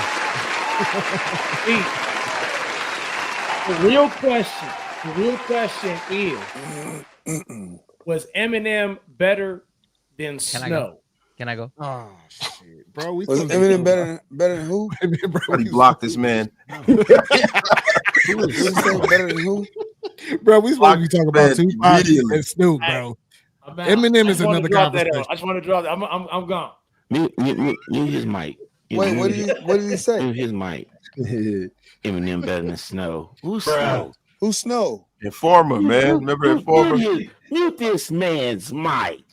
Remember the dude? He did reggae from Canada. Yeah, they be humming that song in the shower. They Keep on down. Humming that song in the shower. Oh. Fucking thing sucks. Fucking thing sucks. Oh, you got it. Come on, man. Man. Okay, so I'm just gonna say there's no way that Snoop's better than Tupac. Now, was Snoop great? Yes. Snoop was an artist. Pac was a revolutionary. Okay, that's all right. Show's over. We can move on to the next. No. You're right though. You're right. Not the argument. I'm gonna piggyback on that too. I want to piggyback on that because Pac was an anomaly. Pac was an anomaly. You know what I'm saying? Snoop was good, and he brought some. I'm gonna let you go, Mike. I'm gonna let you go, and he brought a lot to the game. You know what I'm saying? He brought a lot to the game. You know what I'm saying? He a philanthropist, but you know what I'm saying? Pac was a visionary. Yeah, and a revolutionist, and like I said, he was an anomaly. What you don't get things like that come around like once in a lifetime. Marvin Gaye, he like Marvin Gaye. You know what I'm saying? Yeah, bro. I know exactly. Are we talking about who was a bigger artist at the time of Pac's death, or we talking about now? Like what context? I think they're just talking about. We leaving it vague on purpose. About life. All that. Because listen, if you're talking about from 1992. To Tupac's death, right? The biggest rapper in the world was Snoop Dogg. There's no question about that. He was the biggest, right? Wait. What'd you say? From what years? From 1992. Oh, you talking about the Chronic? Chronic and Snoop Doggy Dogg came out. Come on, man, back to the doggy style. So from the Chronic, which was like 91, 92, whatever, deep cover, all of that. Snoop Dogg was the biggest rapper in the world. There was no question about it. Yeah. And since Tupac has passed away and his story is like a movie, right? Tupac has now become he's the James Dean of hip hop. He is the poet. He transcends music, right? Because he was an actor. He was all these different things. Right. But if we're talking about fame, things like that, who was the bigger rapper at the time? Commercially, it was Snoop Dogg. I humbly disagree, and I'm gonna tell you why. Because at that time, when Snoop Dogg was, and he was making millions of dollars. He's making $1 million a night with Dr. Dre on the current tour. Tupac was on the silver screen making movies. Yeah, You know but they weren't commercially successful like that, But right? they- Like Poetic Justice? Juice was a regional. Juice was a probably regional bigger hit, than bro. Poetic You, Right about that if you silver go into the screen. suburbs, right? Regional. People were not watching Juice, right? And even Above the rim. Poetic Justice was a hoodlum. Snoop Dogg was the biggest rapper in the world. Like, yo, and even to this day, Snoop Dogg okay. only, and I'm not even until All Eyes on Me. Until All Eyes on Me. Until All Eyes on Me. facts. Snoop Dogg, Facts. even All Eyes on Me, right? Like, cause look, I'm not. He didn't know what to do. He didn't know like, what to do no I'm more. gonna be honest with you. When All Eyes on Me dropped, I think I had graduated high school when All Eyes on Me dropped, right?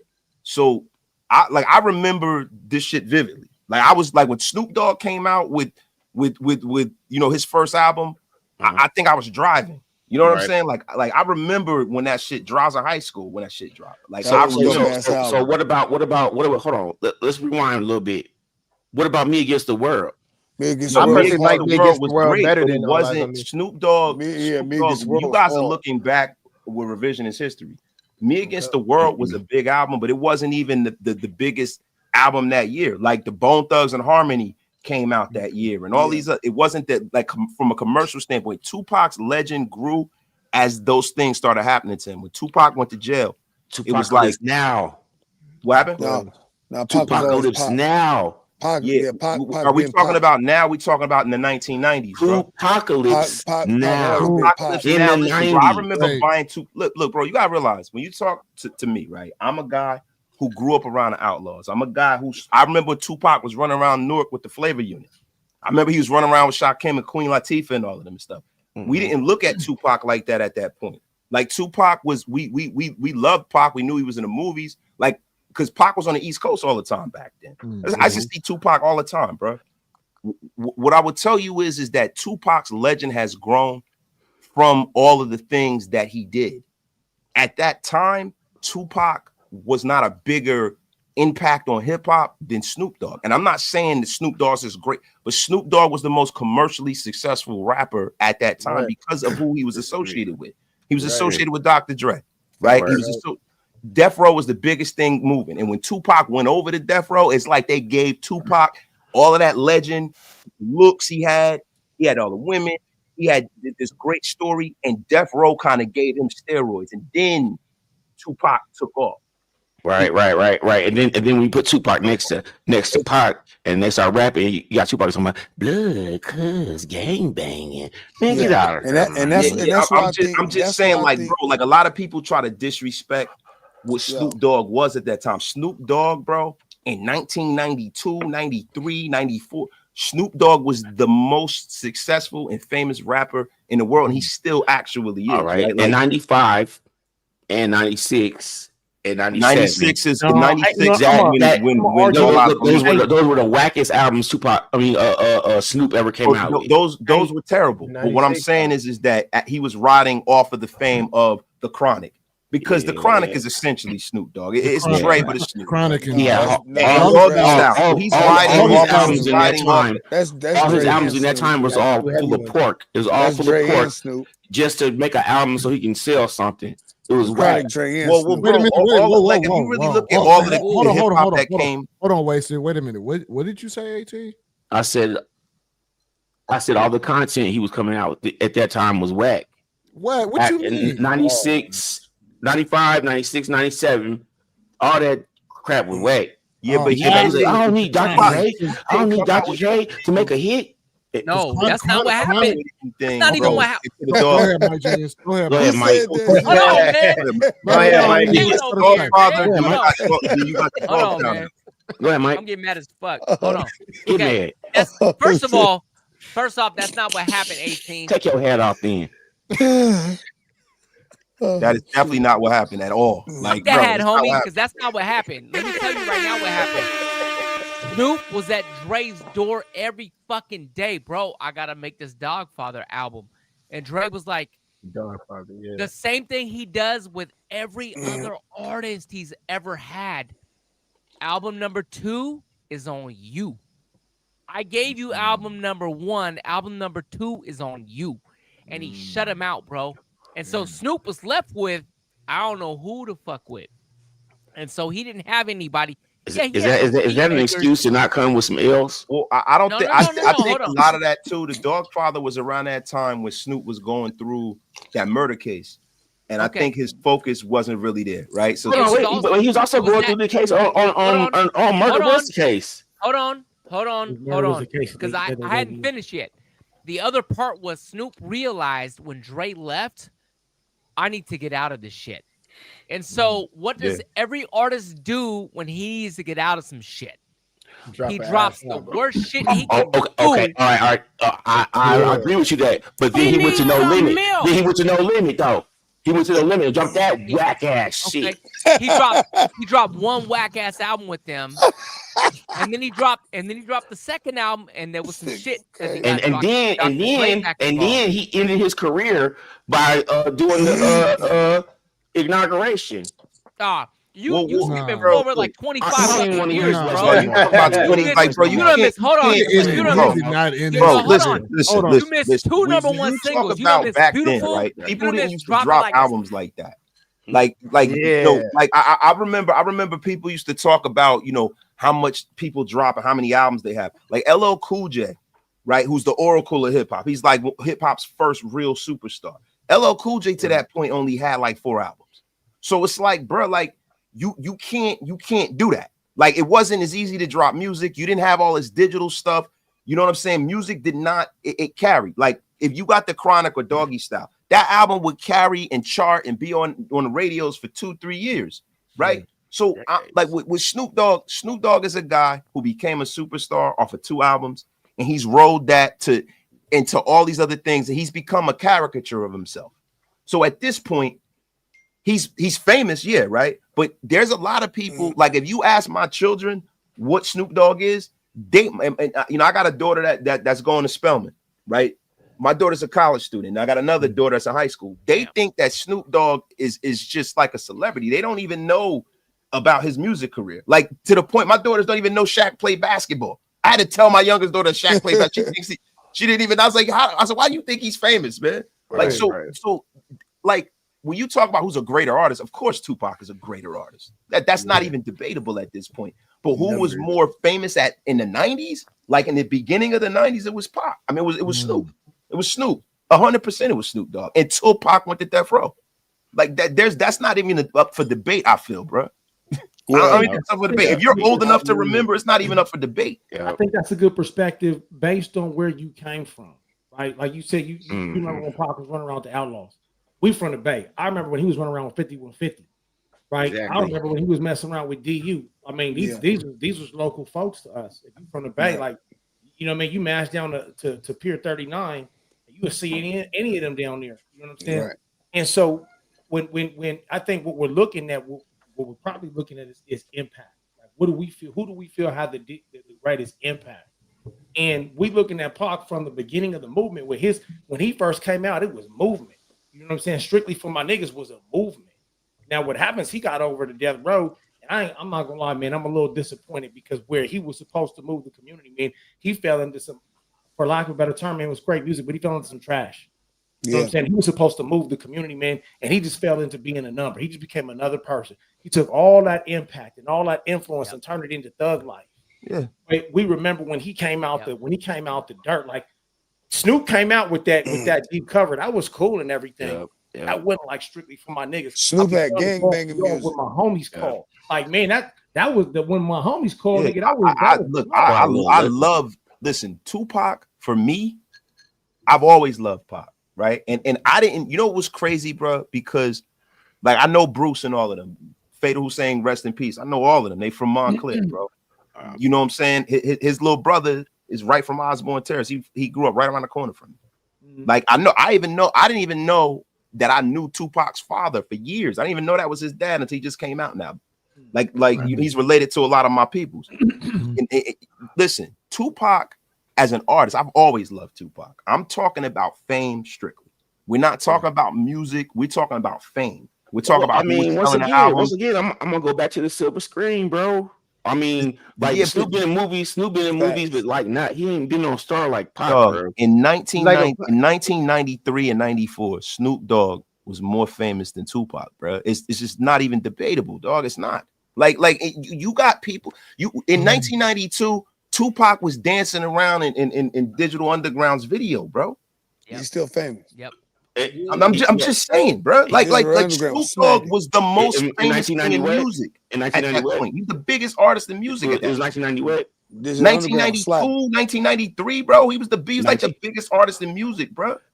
Like real rap. Like let's not try to district. Like now, we have revisionist histories 30 years later now. Now we're all older. But me being a teenager then, like, bro, Snoop Dogg was the biggest thing in hip hop then. To the point where everybody was trying to dress like him, everybody was trying to sound like him. They had all these fake Snoop Dogs, right? You like that same thing for Pac. Dress like Snoop. But that same thing for Pac. Pac, yeah. Exactly. Later though. Hey, I'm gonna tell you what. My son, he 25, and he bumped Tupac. He do not bump. No, bro. But that's crazy though, because I'm 22 and I bump Snoop Dogg. I'm 22 and Tupac is a greater artist now. I'm talking about strictly when they were both before Pac got to death row. Before he got to death row, Snoop Dogg was at death row. Dr. Dre was still there. The Dog Pound was still there. Dog Food came. All that shit. I'm talking about that period. Like, bro, it is impossible to argue the impact of a Tupac Shakur now. Well, let me ask you this. Let me ask you this then. Who's the bigger star? What now? Biggest star. Yeah, in terms who's of what? the bigger star?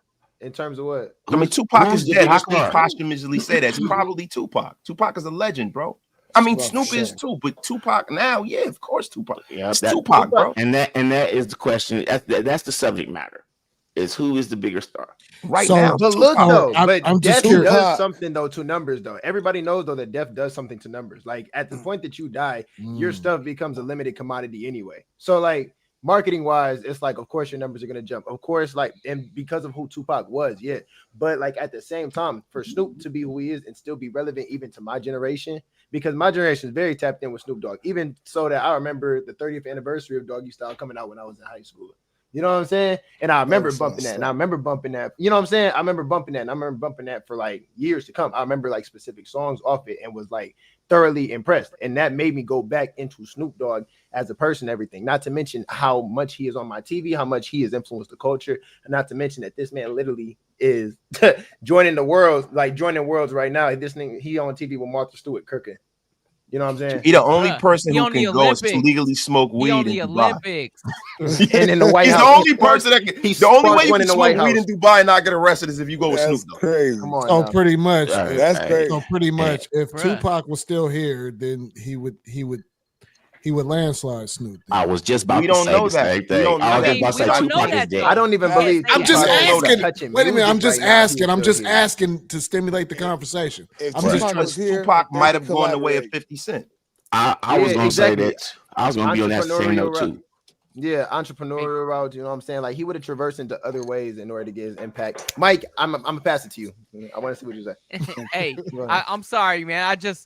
I got 2 points. Number one, it's crazy to be talking about Snoop Dogg with Death Row. His career after Death Row actually trumps his career with Death Row. He's 3 times outsold on 3 different albums what he did on Doggy Style. That's number one. Number two, my daughters know who Snoop Dogg is. Yes. And I've educated them on Tupac, but it ain't the same, bruh. I'm just telling you, the songs that this dude has come out with since he's been away from all of that shit, way different, man. Way different. Right. That's my point. Tupac dead. Yo, quadruple platinum. Tupac dead. I mean, you can, but there's a lot of people that are alive that had a status of a Tupac that they couldn't carry it long term, bro. Who has that? We don't know. I don't think there's Michael anyone. Jackson. Well, the only person that I feel like I can Michael Jackson. Michael Jackson. Don't say Michael Jackson, bro. Please. Ain't nobody ever been bigger than Michael Jackson in music. Right, but we talk about who had to stand never. Tupac. So you got to name Michael Who had Jackson. that? Michael Jackson did. Yeah, Michael Jackson definitely. But And Elvis, what did you do though? I mean, like, even Mike fell the fuck off. Elvis fell the fuck off, bro. Like they all fall the fuck off at some point. Snoop Dogg has reinvented himself. That's what I'm saying. It's funny, man, right? Because there's a lot of, I think what winds up happening when you die, right? There's an over remembrance, right? Like I'll give you an example, like Kobe Bryant, right? I don't want to bring the sports.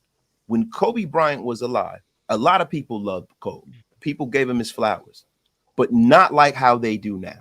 It is almost like now you become Paul Bunyan now, right? It becomes beyond like, like now all of a sudden, he's the second greatest player of all time. He's the greatest, he's greater than Magic. He's the greatest Laker of all time. And that wasn't Kobe, bro. But that wasn't what was said when he was here. When he was here, people like just said he was a cheap caricature of Michael Jordan. That's what they said when he was alive. I like that. I like how you compare him to Paul Bunyan. But you see, Tupac was John Henry, a real person. You know what I'm saying? Talking about some real shit. You know what I mean? Even with that, like with the Tupac stuff, bro, I think Tupac is a guy who makes guys who was never out there feel gangster, right? He's a guy that, you know what I'm saying, is a guy that had a lot of contradictions. He's a great rapper. Like, to me, I don't view when I talk about like MCs and rapping, Tupac is not in my, like, he's in my top 5, but he's not. I don't say he's number 1 as far as being a rapper. He's from the East Coast. It's not. It has nothing to do with it because it's music. Yes, like, if you ask me, I got It doesn't, because I got Scarface ahead of him, right? And when I was growing up, I had Ice Cube. I loved Ice Cube. East Coast. That doesn't mean anything. That don't mean shit. Tupac is from the East Coast. What are we talking about? He's from New York. His mother's from New York. But his father's from New Jersey. We talk about that. It's West Coast when it comes to Pac all day. So It was back in the days. It was off limits. This is the same guy who was running around with everybody from the Flavor Unit. He's running around with Trek. Listen to East Coast music. I mean, I'm just gonna throw in. I listen to all hip hop, bro. I'm a guy who now. No. I always have because look, you gotta understand something, right? I come from an era where I remember where hip hop was only being played on WBLS and Kiss FM in New York 1 hour. Hey, you look good. You look good for your age, brother. That's for sure. I appreciate that. I remember when MTV wouldn't even play black people. I remember when Yo MTV Rap started. I remember when the only rap hip hop show was Ralph McDaniels. Ralph McDaniels and Video Music Box. And we had respect for D Barnes and Pump It Up. Like, we had respect for the West Coast, bro. There's this thing that was created by Quincy Jones and Vibe Magazine that it was East Coast, West Coast beef. That's bullshit. We respected the West. Ice Cube was my favorite rapper. Like, for real. I love Ice Cube. And if you listen to Ice Cube, there wasn't no East Coast, West Coast shit. It was, Ice Cube came over here, left NWA, and was working with Hank Shockley and the Bomb Squad from Public Enemy. His whole album sounded like a Public Enemy album. He raps like Chuck D. Like, so that wasn't the case. And with Tupac, if I'm being honest, when I saw Brenda's Got a Baby, I thought Tupac, it looked like he shot the video in New York. He was dressed like a New York motherfucker. He was in a New York movie, Juice, with Omar Epps, a whole bunch of dudes. That wasn't how we consumed Tupac. We love Tupac, and all the girls really in New York and New Jersey love Tupac first. Yeah. My sister, bro, I remember for my sister's 17th birthday, I bought her Tupacalypse Now. Like, when CDs were first becoming a thing, I went and bought her from Sam Goody. I bought her a CD because she was in love with Tupac. My older sister, right? She was 17, bro. I think I was like 14, right? 15. I bought it. Like, this is how far I go back. So that's not. We love West Coast music, bro. That didn't become a thing until the media made that shit a thing. New York was sound, bro. When Snoop came out and Dre and them, that's all they was playing on Hot 97. So they was playing the Chronic. They was playing the hottest thing of the culture at the moment. It was because that was the biggest shit going right then, bro. That shit was slapping. Now they wasn't. I'm not gonna lie. They wasn't playing Tebow. You know what I'm saying? They wasn't playing. Listen, they wasn't playing Dirty Red. They wasn't playing Mozzie, right? You know what I'm saying? They wasn't playing that here, but they were playing Domino. They was playing the Loonies. They was playing all this shit in New York, bro. Hey, Wasted. I was just gonna throw in there too, and J Hub, I was gonna throw in there. My personal opinion, I feel that Tupac really wanted to be accepted as East Coast hip hop. Yeah. And I feel that Tupac, and I love Tupac, don't get me wrong, but I feel that Tupac came to the West Coast because, you know what I'm saying, they saluted Tupac and they allowed him to, you know what I'm saying, Death Row was the label to actually give him the I don't know what I want to say. The machine behind him. I mean, he was signed by Interscope Records, right? And we got to look and that's at an LA label. So well, beyond that, right? Interscope Records, and I think that's why a lot of times, like a lot of the old school East Coast rappers, they got mad at the West because a lot of the negative aspects of hip hop were kind of highlighted by the like gangbanging and violence and things like that was highlighted. Right. Because of the people who ran Interscope Records, right? Interscope Records was Tupac's parent label, and then they just took him and slid him over with Suge and all of them, right? Right. And if you look at what they are, they're Seagrams, right? So really, a lot of this music was just a big commercial to sell alcohol, right? Like going back to the original St. Ives commercials, right? With Ice Cube, the first guy to do the St. Ives commercials, and then they had that whole little thing with, you had Snoop, 95. You had Pop, you Yeah, had Biggie, 94, you had the Wu-Tang. Remember that they had the St. Ives mixtapes? Yeah. Oh man. Oh man. That was an era. Hove had the St. Ives joint when he first came out. All these parent labels came from Interscope, and I think Interscope kind of laid into that. They brought a lot of nonsense into the game, right? You had you had some people, because if I'm not mistaken, Ruthless was the imprint that pushed them out was Interscope, right? Yeah. No. Ruthless was a very independent label. That's Eazy-E's label. Yeah, but when they got the muscle behind them, I think it was Interscope. I think that was their parent label. Money, you got to look into that. It was. No. We got the internet. It probably was Priority. Yeah, it was Priority. Right? So Priority is Interscope. Right. I think Priority is Interscope as well, because Jay-Z was on Priority and Master P and was on Priority first too. Absolutely different. It's different. Priority and Interscope were two different things at the time. But they eventually bought them up. They bought them. That was in the late 90s. That was when Razcast was on Priority, and they got swallowed up. They got swallowed up, right? Bone was in there. Eventually they bought them, right? But bro, like Interscope Records, if you really look at it, a lot of the things that came out of this and some of the imagery and some of the nonsense that was going on, all of them was on Interscope. Wasn't Spice One was on Interscope? It's all on Interscope. No, Priority Records. So Ruthless Records was distributed by Priority. Right, and then Priority got bought up by Interscope in the 90s. Absolutely. Okay, so like I just but why though? So I asked the question why, because going back to something that L just said. L said Pac wanted to be accepted as East Coast rapper. He wanted to be accepted as an East Coast artist. Absolutely. I'm gonna argue some against that right quick. Okay, no, I want to hear it. We know Pac popped off. He came out through the Bay with DU with 5150. Like that's what make his debut. Absolutely. Right. Now we know that he started his artistic career on the East Coast for sure, but he serviced on the West. He went to school out there. Yeah. No. Yeah, he went to Juilliard. No. That's his acting shit. That's his acting. That's the art. Tupac as an artist started in Marin City with Digital Underground. Brother, he was writing poetry long before he got to the West Coast. I get that. I respect No. Tupac became a rap artist when he was in Marin. It was in Marin with 5150. In Oakland, it was with Digital Underground. Absolutely. And he was a dancer with Digital Underground. Absolutely. We're on the same page. I used to hang out with Shock G from Digital Underground. Rest in peace, Shock G. Rest in peace. Rest in peace, Shock G. And that's all he's talking about. He's like, Pac was my cousin. He's like, I'm sad I brought him to the game. I did this, and that. I didn't want him to get caught up like that and get into the culture like that. You know what I'm saying? And I used to hang out with Tech from 5150. You know what I'm saying? And so that was like two different avenues. You know what I'm saying? Right. My point in bringing that up was his artistic expression started on the East Coast. I don't care how you want to call it. My point is He did. You know what I'm Okay, saying? So, I respect that.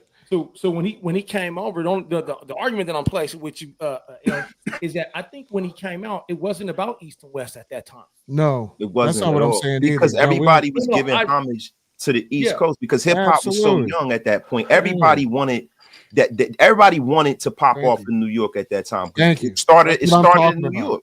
That's it all started I'm in New York. All of the people that you look up to, if it's 1991, right, and you go back 10 years, right, who do you look up to? You look up to Run DMC.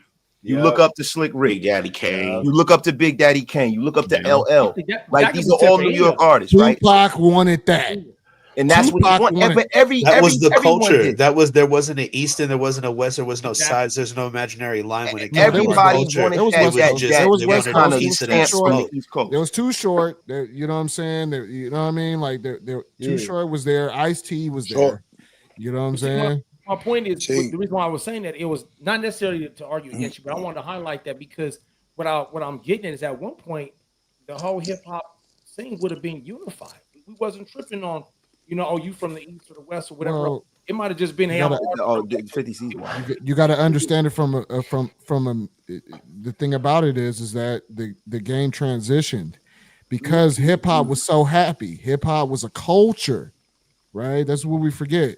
Hip hop was a culture. It was a dynamic. It was advancement back in those 80s and those 90s, right? Those 80s when it was, you know what I'm saying, you headed for self-destruction and you know what I'm saying, the KRS Ones and all these guys, right? And it was uplifting music. It was a culture. It was hip hop. And then, you know what I'm saying, the powers that be is like, hey, we can't monetize this. You know what I'm saying? This is getting out of control. That's why Tupac is who he is today, because of how he embraced that sentiment of hip hop. He knows where that core is because he is from New York. That's why Tupac was so upset that when he was shot and gunned down in that Quad Studios, he was like, man, what is this? I'm Tupac. I love hip hop. I come from this. This is the problem with a guy like Tupac, right? Most of the time, right, you have gangsters, right, that try to become revolutionary, right? The difference between Pac was raised as a revolutionary that became a gangster, was hanging out with gangsters and guys he probably shouldn't have, right? And this guy died when he was 26 years old. Right. So you know when you 26 years old and you young like that, your perspective is completely different, right? So he's hanging out with guys like Tut and all these guys and Haitian, all these guys are gangsters. Yeah. So when you hang with gangsters, gangster shit happens to you, right? And like in New York, everybody knows how these New York fucking guys are. And Tupac has so much heart, he wasn't going to let these guys extort him, bro. He wasn't going to let Haitian Jack and these motherfuckers extort him like how most of the New York rappers was getting shook and down and taken, you know what I'm saying, and paying to get these guys out their pockets. If you look at most New York rappers, right? Now, I'm not talking about the old school ones like L, because LL is stamped, right? Like all of the old gangsters was the same age as him, and they gave L a pass, and nobody fucked with L like that, right? Nobody really fucked with Eric B like that. A lot of people don't realize Eric B got hands. Yeah, he Eric B was never to be played with, right? But a lot of the 90s rappers same thing with MC Hammer. Yo, like Hammer too. Hammer was hard. Y'all know that. You know what I'm saying? But there's a lot of the rappers in the 90s, right, that were attached in being around guys that were gangsters and they was getting played out by him. You know what I'm saying? And Tupac wasn't gonna let that shit happen. You wasn't gonna stick me and take my chain, bro. That's why he got shot. I mean, no oil. I was just with you. He didn't want no try to rob me now? No Diddy oil. I was just with you. The only thing I didn't like about how Tupac reacted to that is, yo, if you got guys that you know is not like, if you got Big and them guys telling you, yo, you sure you want to be around these guys? Because look, I'm from Brooklyn. I know you run with some stick-up kids. You can't really be with them. Nah, these my peoples. And you think that they supposed to get in the mid, like these dudes are soft. I don't expect somebody that's soft to automatically become a G now. You know, these dudes is artists, bro. They like Biggie. Look, I love Big, and Big was a great rapper, but Big wasn't no gangster, bro. He just was from Brooklyn. He was a nickel and dime hustler. He don't got no movement out there like that, bro. Like he don't got no motion like that. It ain't like with a guy like 50 Cent, who 50 Cent was really, really going head up with these guys. Big was not that kind of guy, bro. He wasn't the kind of guy that can dictate any policy with the guys who was on Tupac head and who shot him. And I just didn't like how he had people in his ear who he got used as a pawn in that game between Puff Daddy and Suge Knight. He got used as a pawn, and both of them got used as pawns. I think we can agree with that. That's on him, though, right? I'm being a young man. It's rough, though, bro. It's rough, man. You know, I know. I was a young man once. We all were, right? And what I'm saying is that when I say it's on him, I'm not saying it's on him. Like I'm just going to sit here and point fingers, but I'm voicing a little bit of my disappointment in my articulation. Going back to my point, right? There was no East Coast West Coast beef. Somebody made that up, and they made it for control, and they made it for money. Vibe, right? And Vibe so, magazine. What? All right, I'm gonna stand with that. What I would expect somebody like a Pac to do is to stand up, like you said, and be like, "Hey, you're not sticking me in my program when it comes to dividing the people. Neither. I'm not gonna fall into this. Now I understand, things happen. Like you said, when you hang out with the gangsters, you get what gangsters get. But I expect somebody who's been raised in the movement to rise above that. Like they was trying to kill him early on. How many court cases did he have? Just coming out the gates in the Bay? They was shooting. So when you have violence committed against you, right, and you get sent to jail, and every bad thing that's ever happened to you happened in New York. He got shot really in New York. He caught a bogus rape case in New York. He was in Clinton Men's Facility, was in Rikers Island. He had to get down in there, right? I would kind of have a kind of a feeling against, and then you got people, once he goes to jail, you got a lot of guys who was jealous, like Diddy, right? Jealous of him. Tupac was fucking all the girls he wanted to fuck. Yeah. Tupac, all of the girls loved Tupac. This is a well-known fact. He was fucking Salt and Pepper. He was fucking all, like, bro, all of the baddies back then, Tupac was fucking all of them. Like, and it was a well-known fact, and people were jealous of Tupac, bro. You know what I'm saying? And the thing is, he was a sex symbol, right? He got Madonna coming to visit him in prison. He got Jasmine Guy coming to visit him in prison. So you got a lot of guys who was quietly praying for his demise.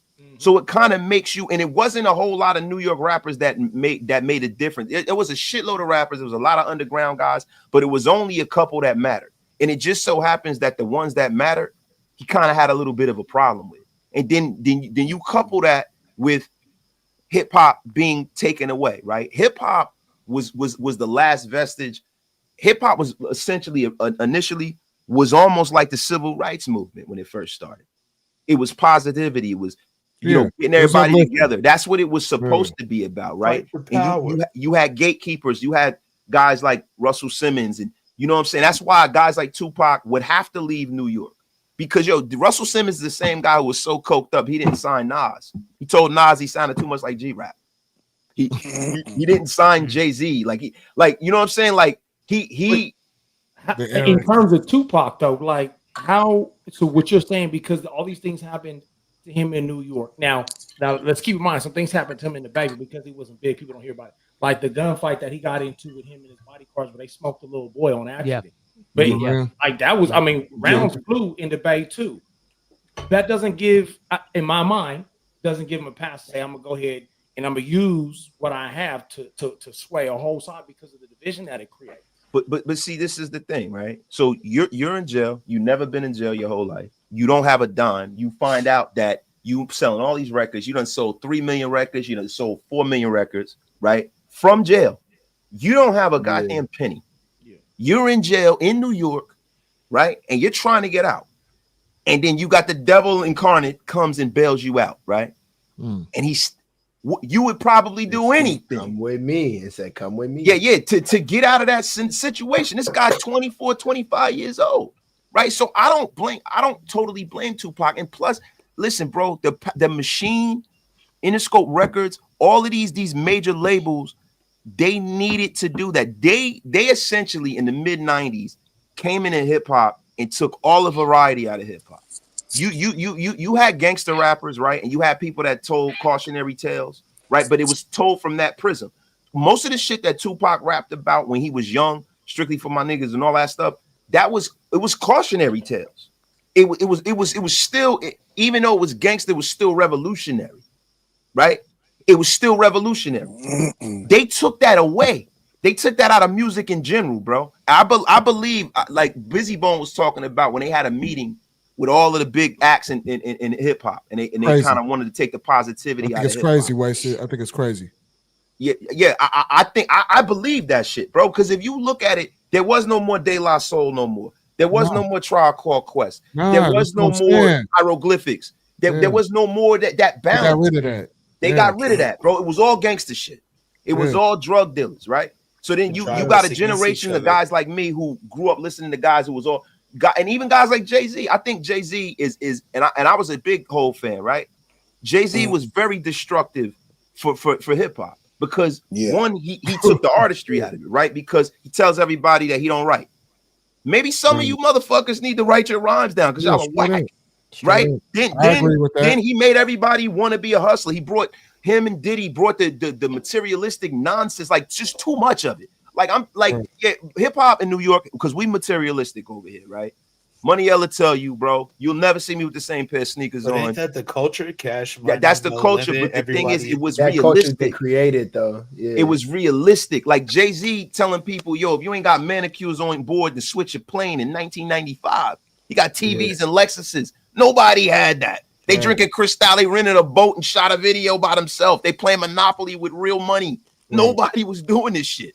And it took the game to a place where we can't come back from, right? So you got a whole generations of rappers who all want to be drug dealers. Then you got all of the would-be rappers out in the street thinking that they got to live through their rhymes, so they get out into the streets, right? Then now, the generation after that, the 2010s, everybody's a fiend now. Everybody think it's cool to be killed up. Everybody a fiend now. Big fact. Right, like, bro, so now what's the next vestige of that? Now you got people from the 90s, right? All of the negative aspects of hip hop, hating our women, calling them bitches and hoes. There's like, yo, even though you had We Don't Love These Hoes from Snoop and this, that, and the third, you had I Need Love from LL. You had a balance. There was no balance. And hip hop now is just kind of a destructive force. You know what I mean? Now you got the drill music and all of that. Somebody did that though. Somebody That's what I'm saying. It was a concerted effort. I think Tupac was used because he was our most powerful soldier. He was used as a pawn, bro. That's my point. Like, so he didn't live long enough to correct it, bro. And that's the problem. I give you that. And that's, I think that's something that we should all learn from. Like, everybody has been through something. We're fortunate, most of us that have been there and been back, still be on 2 feet and talk about it. Yeah. But I think the thing is, if we don't point it out, and I'm pointing it out as somebody who is very well known, right? Again, like I said, it's not to point fingers out and to put him down, but it's to call it what it is. You said it in the beginning. When you hang with gangsters, you get what gangsters get. Him getting jumped and those things happening, it didn't just happen. It wasn't like it was just, oh man, he was totally slipping on his own and bang. He was hanging around with people that he shouldn't have been, you know what I mean, associated with. And so there's a certain level of responsibility one has to have. When you sell a product, you're responsible for what you put out in the streets. And at some point, somebody has to call it like it is. If we don't expect more from people who represent us, who will? If we don't call them out and say, hey, man, we need change. I mean, we talk about it in shows like this, but we should demand it. Like, just saying it because, you making money, that doesn't justify it. That's the mistake we make as I'm just going to talk about from a black perspective, right? It's just music business, though. The music business from a black perspective, we are the only ethnicity in this country who expect for our entertainers to be our leaders. Our entertainers are not our leaders, bro. And I think we got the game messed up. Like in the past, you had the Jackie Robinsons, you had the Harry Belafonte, you had the Bill Cosbys, and you had all the Ozzie Davis and the Ruby Dees and all these people who wanted to show a positive image of black folks, right? But James Brown, I'm black and I'm proud. You had a whole movement, people getting afros and just really, really representing black culture and making us proud. Marvin Gaye, making us proud to be who we are, right? The problem is that we got caught up in the songs, women whining songs, right? Those are not the leaders of our community, bro. And for us to expect a 25-year-old guy that grew up fatherless, right, with a mother who had her ups and downs, right? For us to expect for him to be our leader, that's essentially the problem. Yo, he is fallible. He's a human. He was a kid, bro, and he died. To me, you 26 years old, you a kid, you ain't figuring it out yet. 26? You fucking come on, bro. That's my thing. I think that we're being too hard on a guy that was a young man. And you look at the guy he was. You can look at any rapper, right? You can look at a guy like, say, for instance, I'm gonna use Jay, right? Jay-Z now and who he was when he was 26 years old is light years different. The man that he is now, a father, and there's a lot of dubious things that are around Jay-Z. And I don't want to make a lot of dubious things. There's a lot of dubious things around Jay, right? But what he represents to the public is he's a married man with 3 children, and he's a business owner, and he's a philanthropist. That is what's on the surface. Now, what lies beyond that curtain is something different, right? But he is not the guy on the boat anymore. He ain't that guy no more, right? And Tupac didn't get the latitude to be someone else. I believe if Tupac would have lived, I believe Tupac would have won an Oscar, because I think he probably would have just transitioned into being more of an actor than a rapper, because that's how brilliant he was. I don't think he'd be touching music right now. He was as a rapper. I don't think he'd be touching music right now. I think Tupac would have had the career arc that Will Smith had. Yeah, he wouldn't care about music. I mean, come on, let's be real. Like, music is an advertisement. So when you're doing music, you're trying to, you're getting your thoughts out and you're recording it over music. But at some point, you know what I mean? Because I mean, come on, we're in our 40s. So we understand and we all have an element of music in us. So, there was a time where that was the only thing, the only outlet, because we're the last generation before the internet, right? We had to actually get out there and grind in the streets and actually have to do music and put it on a CD for people to listen to you, or a tape cassette, or whatever it is. You know what I'm saying? So I just the thing is cut up differently too of shooting movies, right? It's one thing to go there and wait, hopefully your album does well, and hopefully get $2-3 million, and as opposed to you being the star of Independence Day and them paying you $40-50 million a movie, right? And the back end mechanical royalties and them making action figures of you and shit. Because that's what Tupac's trajectory would have been. That's 100. I believe that. I believe that he would have been a superstar. He had the charisma. Tupac, like some of the movies that like Martin and them had, he would have been in some of the movies. Like Tupac would have been a mega star as an actor. So wait, so you pretty much saying that Tupac is bigger than Snoop? Hell yeah! We ain't what I'm saying as a whole, bro. I said that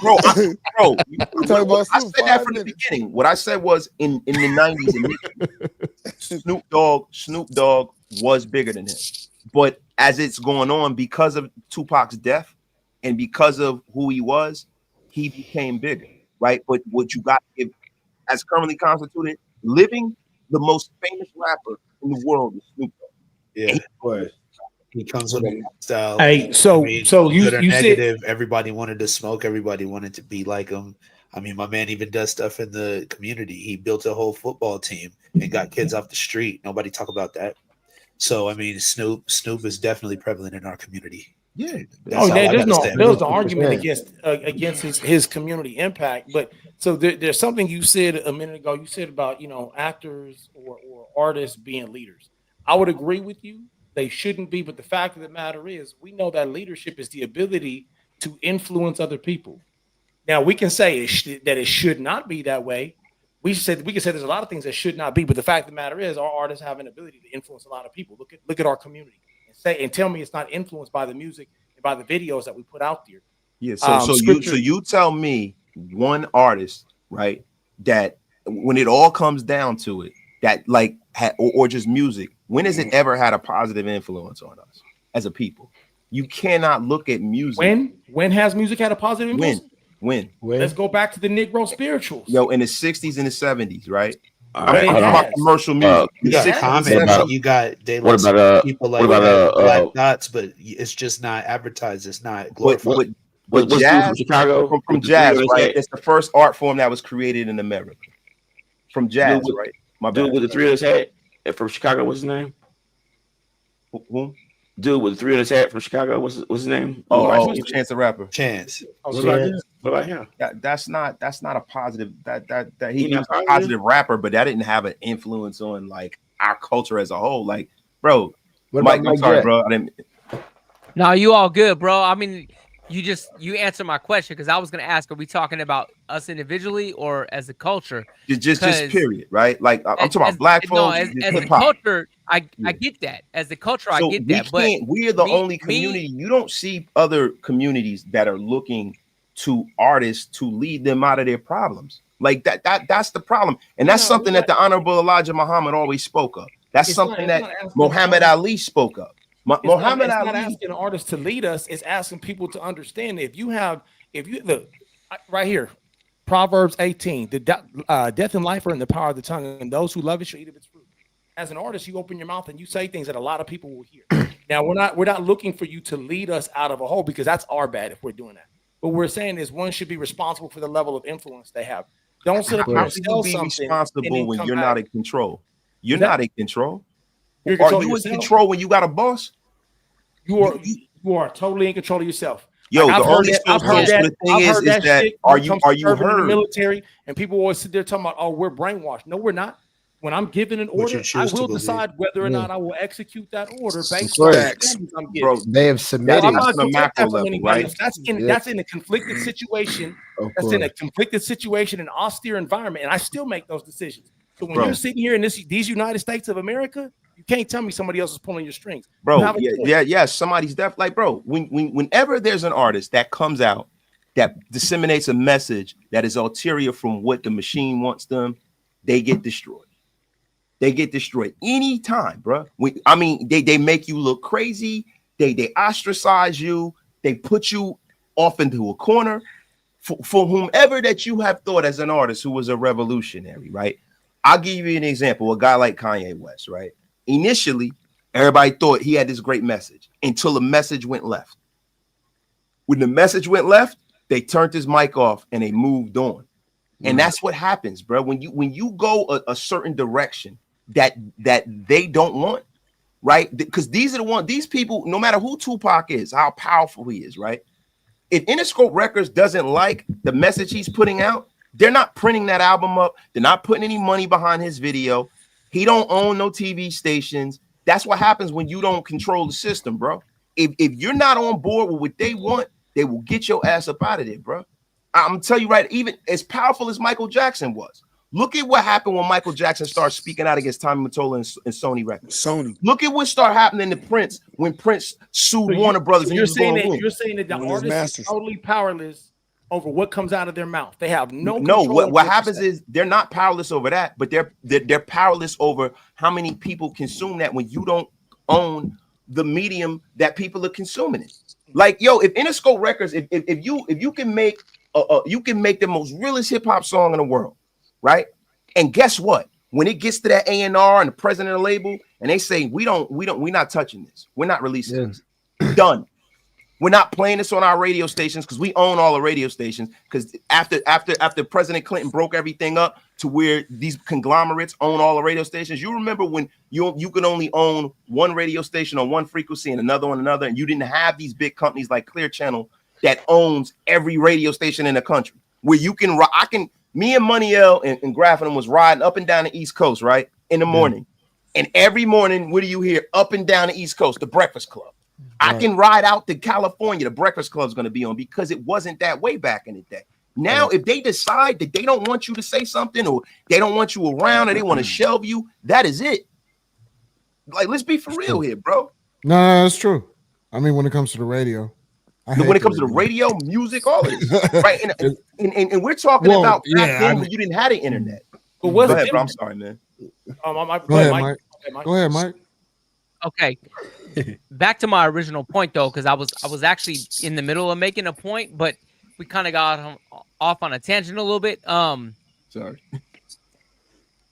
No, it's all good, man. You know what I'm saying? I like to let the conversation develop as it goes, and then if I need to come back, I will. And this is the moment where I'm coming back. Waves, you asked, when has an artist had a positive influence? I don't know about the culture. I can tell you, I deal with me personally, and I use my personhood to inflict change in society around me. Tupac is the reason I'm a producer. And the reason, and this is weird because I was so pro Snoop Dogg on this whole conversation until this moment right here. Yeah. Tupac dropped "Keep Your Head Up," and I remember hearing the song with my eyes closed, and I'm listening to it with my headphones on, and I don't know, I might have been like 13, maybe at the time when he dropped it, and I could see myself making music because I wanted to make music that was positive, that could inspire a whole generation of people. And that was the song that did that shit for me. And so when people ask me, what is it all about? What does it even mean? That song right there is the song for me that changed everything in my life. That was the profound impact that I needed in my life to become a different person and to be able to make music that hopefully at some point inspires change in the next generation of people. And even Lil Duval and Snoop Dogg tried to hop in there and get in on that too. Dropping my best line. But bro, I think you misunderstand what I mean by when I'm talking about as a collective, not just like there's certain positive aspects that we all get from music, right? We get motivational things, we grow, right? But as a whole, hip hop has been more destructive to our community than it has been a help. Oh, I don't think anybody's arguing that. I think no. I'm not arguing that at all. So what I mean is, if you're looking for discernment, right, or if you're looking for growth, or if you're looking to move a people, you do not move people with entertainment. Entertainment is something to be found. We got Brenda's Got a Baby. We got bro, you talk about one song, right? We're talking about as a whole, right? I'm talking about more than one song. Brenda's got a baby, right? And it's cool, and it's a cautionary tale. But there's a shitload of women out there after and before Brenda's Got a Baby, right? It was Dear Mama, yeah, yo, and you still got a whole generation of people who disrespect their mamas, go to prison, and call women bitches, right? And I think songs passing the message though. Right, yeah, it passed a message to a couple of people, but I'm talking about as a whole, bro. And see, I think we're not being honest with ourselves. Hip hop has spread gangsterism. It's spread, and look, I love hip hop, right? But I'm old enough to understand that, there are a lot of negative aspects that have been reinforced, and it's not just because of the music, because that you have the government, you have socioeconomical issues to where these things are prevalent, right? But they're being reinforced in the things we listen to, right? You can listen to something and sound black and I'm proud and I want to be an entrepreneur or whatever. And the things that we consume, we don't realize it, but they consume us. They consume us, bro. Like I remember Lupe Fiasco had a dope bar, right? He said, I remember when I didn't listen to he said I didn't like hip hop because they call women bitches and hoes until the bitch I dated. And he got into Too Short and all that other stuff. I don't think that music is really supposed. And if you look at any community, right, like people let's look at a community that is economically successful, right? Let's look at the Asian community. They're not looking for music to be the cornerstone of their community. In Black America, entertainment is our hallmark, is our gross national product. Where you have other communities where they have businesses and their families are the hallmark. See, I think where we want to stray in hip hop is families. Are you saying that you're saying music, we shouldn't look to music for influence, but you're also saying music does have influence? What I'm saying, it has a negative influence. It does. So then it can also have a positive influence. But bro, the thing about it is, it doesn't have a positive influence unless it was reinforced at home from your family. The reason why I can listen to certain music and I can take positivity from it is because I had a strong foundation. But that goes both ways. No, I mean, so the negativity, like, it goes. Go ahead. Sorry. Go ahead. No, should I respond? I don't know. Should I respond?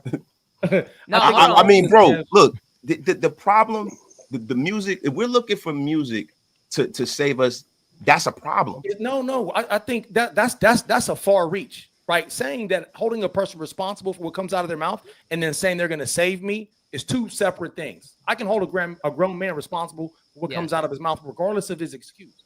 I've been in situations where music has had a very profound effect on me too. And so I can't sell it out and say, well, music is only capable of doing one thing, so I should only expect one thing from music. I can say that when it comes to what we're going through, our music should complement our walk, not complicate it. And I don't think that's too much to ask. Well, bro, this is the funny thing, right? You can look at that on a macro level, right? But as a whole, right? If you have the powers that be behind the music, and they're trying to put a certain message in that music, right? That's what you're going to get. This music in America and hip hop is not meant to help our people. It is meant to destroy our people. Every negative trope in our community comes from the music. Every negative trope. And the thing is, if you try to come out and you try to be positive, where's your album? What's your album going to go? It's going to go double wood. And at the end of it all, they're in it to make money. And if you can't make money for that label, and the label's not behind what you're selling, like look at the current wave of hip hop now, right? Who are the most famous rappers now? They're all women, right? And now they're destroying the last vestige of the black community. That the most successful vestige of the black community over the last 10 to 15 years are our black women. They're the most educated group in this country per capita. Our women. Right, like even in my household, my wife, I went back. I got a college degree, right? But my wife has 2 master's degrees. Even though I make a shitload more money than her, she's more educated than I am, right? You have a whole, our women were doing great, and then now you have all of this negative shit. You have all these tropes. You see social media. All of these things are being put in place to tear our families apart. You got women that think it's okay to just be a whore and sleep with guys for bags, and you can't take me to this. All of that shit comes through the music, bro. And I just feel like, just personally, right? When you don't have like a strong foundation, you can't take the good and the bad from it all. It almost becomes your father. If you don't have a dad in the house to say, "Hey, son, that's bullshit." But hey, son, you're kind of stepping on your toes with that, because everything you're saying is correct, but at the same time, you're saying, well, we shouldn't ask for more. You're I'm not saying we shouldn't ask for more. What I'm saying is that we shouldn't use it. We should not use it as a crutch or as something that we look to be. We should look at it strictly as entertainment. And what I'm saying is that I'm not saying that you shouldn't, because I expect more out of my artists, right? But what I'm saying is this, when you have a concerted effort to put negativity out there, their message ain't going to get out there anyway. But unless you have certain people who are from the culture running the culture. You don't have any more Russell Simmons no more. Yeah. You don't have, you know what? As bad as Suge Knight, people say, you need a Suge Knight. You need a Diddy, because they came from our culture. They understand it. You got a bunch of people who don't understand our culture no more running it. And they don't care about it. They just want to make money off of it. What good did their understanding do for our culture? What did Suge Knight and Diddy do for us? Well, listen. Nothing. Well, as a people know, this is okay. So I just want to interject real quick. Yeah. I think that this, because it's the appreciation of music and hip hop and what we came up on. Those guys, Suge Knight, Diddy, Jermaine Dupri, they learned very early that this is it's business, and they already seen the sense of wealth. So they were making millions of dollars off of the talent, off of the backs of artists. You know what I'm saying? That was funded by the bigger labels. Bottom line, that's just what it was. Bottom line is that and Wasted looks at it like a cultural thing. A lot of my peoples that listen to hip hop is like cultural thing, right? Yeah. The industry looks at it like this is a business. Yes. We're going to make money, right? At the end of the day, this is what it's about. We don't care about your culture. Liar Cohen has said it. Hey, man, I got to feed my people. Yeah. Where we come up, we listening to, like I said, you know what I'm saying? There was X-Clan, there was Public Enemy, there was a conscious effort back in the day, right? And they broke the back of that. They broke the back of that. And what I mean is that what I mean with Diddy and what I mean with Suge Knight and guys like, I'm talking about figureheads, guys that came and grew up in the culture and had some love for guys like Russell, guys like DJ Premier, guys like just people who come from DJ our Premier, culture. yeah, he's part like people like Diddy, people like Diddy and Suge Knight are not the culture. Those well, guys, no, bro. they're What I mean is, businessmen. I'm talking about that hip hop figurehead, right? You've removed that out of it, and now you have a guy from the suburbs, or you got a guy like Leor who's always been involved with hip hop. I think that's when Def Jam kind of took his downturn, right? When you didn't Absolutely, it did. When he got involved. Yeah, what I mean is absolutely. that having like almost like a gatekeeper that came from our culture, they kind of kept us honest on some kind of an end. Like now they've even taken the artistry out of hip hop. Like even if you have like a bad message, right? Like Tupac could talk about, you know, a gun, right? And it being his girlfriend. He copied off of what Nas did, and he did his own version of that, right? Me and my girlfriend. Right. Absolutely. There was artistry there. They weren't gonna allow like a guy like Dr. Dre, right? It takes him so long to drop shit because he's not gonna let you just drop something that's whack. Well, yeah, that's a whole nother right. That's a whole nother conversation. I'm just saying, guys that cared about this music, right? Whether it was negative, positive, whatever, right? You can find at least some artistry in this shit. You can't even find that now. It's cooked now. Because right about that. So now what are we left with? We're left with these industry plants like Sexy Red, Cardi B, with Ice Spice.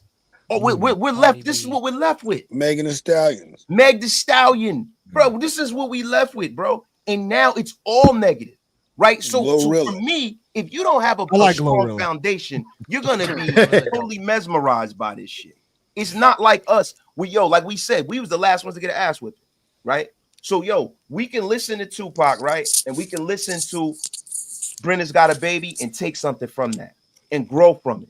We can listen to Dear Mama and grow from it, right? And then we can hear the negative shit and we can let it get us hyped up when we're about to play football or whether we're about to get into a fight. But we had some moral structure, bro. We had something. This generation don't have that. And I think the music is more destructive to them than it was for us. They don't have that. I think that's. I was gonna say, man, I think that just puts more emphasis on us in our communities to make sure that we negate that. You know what I'm saying? Like that means we got to do our job. You know, and I'm with it. I'm okay with that because I got 2 daughters, and I'm okay with telling them the way shit needs to be. And I will die if I have to make sure that they understand the way shit needs to be. I'm willing to make that sacrifice for this community, for my peoples, you know? Yeah, bro. Listen, you got OGs, you got old fleas, right? I consider myself a guy who, look, I am involved in, bro, men's groups. I go back to my neighborhood. You know what I'm saying? I go back to North. I'm always, my wife is a high school teacher. You know what I'm saying? So it's not a lot of fathers in the high school. And I'm one of the guys who go back and I mentor the young men. I show them, listen, bro, this, that, the third. I'm not afraid of my people, bro. You know what I mean? I'll give you an example, right? A couple years ago, I'm working. I'm leaving the house. The lady at the house I'm working in, her son comes booking through the door, slams the door. She's like, son, what's going on? I look outside. It's all these jokers outside, bro. All these jokers outside. Come outside, motherfucker. Now, it's a whole block full of men outside, fixing on their car, doing all this bullshit. You know how it is in the East Coast. Everybody outside. So the kid, they tell him to come outside. So I look at the kid, little pretty boy. He got his school uni on. He is square. He got his book bag and shit. And they want to fight him. So I go outside and I'm like, yo, hey, man. Yo, y'all got to bring that shit down. Hey, man, mind your fucking business. Hey, bro, don't talk to me like that, little motherfucker. Listen, what's the problem, bro? Nah, man, tell him to come. I said, no, hold up, bro. What's the problem? I'm like, bro, you twice his size. He don't want it. He ran in the house and ran behind his mama, and y'all out here, you want to fight him. You got 10 motherfuckers with you, and you like 225. I said, what, you just come out the youth house or something, bro? Yeah, man. So what? I said, bro, he about 90 pounds soaking wet. You just came out the youth house. You heated. All your boys don't know why they up here, and I already know what you up here for. This is over a fucking female. Man, this ain't over no bitch. So the young boy that runs in the house says to me, he goes, yo, I ain't even want that girl. I don't even like her. All his homies, brother, yo, motherfucker, you got us up here fighting over some broad. So I take the dude, I walk the big kid down the street. I said, hey, bro, listen, man. I was like, listen, this girl that you fighting over, yo. Whether she like him, you like him, you stomp this kid out. I said, bro, as big as you are, as little as that kid is, if y'all jump this boy and beat his ass, it might not just be an ass whooping, bro. You might fuck around and kill this kid. And then now you in jail for the rest of your life. He's dead. And guess what's gonna happen? Somebody else gonna be fucking that girl. Listen, bro. I said, you can't go out like that, bro. Listen, y'all need to go, shake each other's hand. Yo, he go his way, you go yours, yo. I said, you can't listen. It should happen to all of us, bro. It's not one motherfucker that's my age that's not like recovering from a heartbreak when he was in middle school.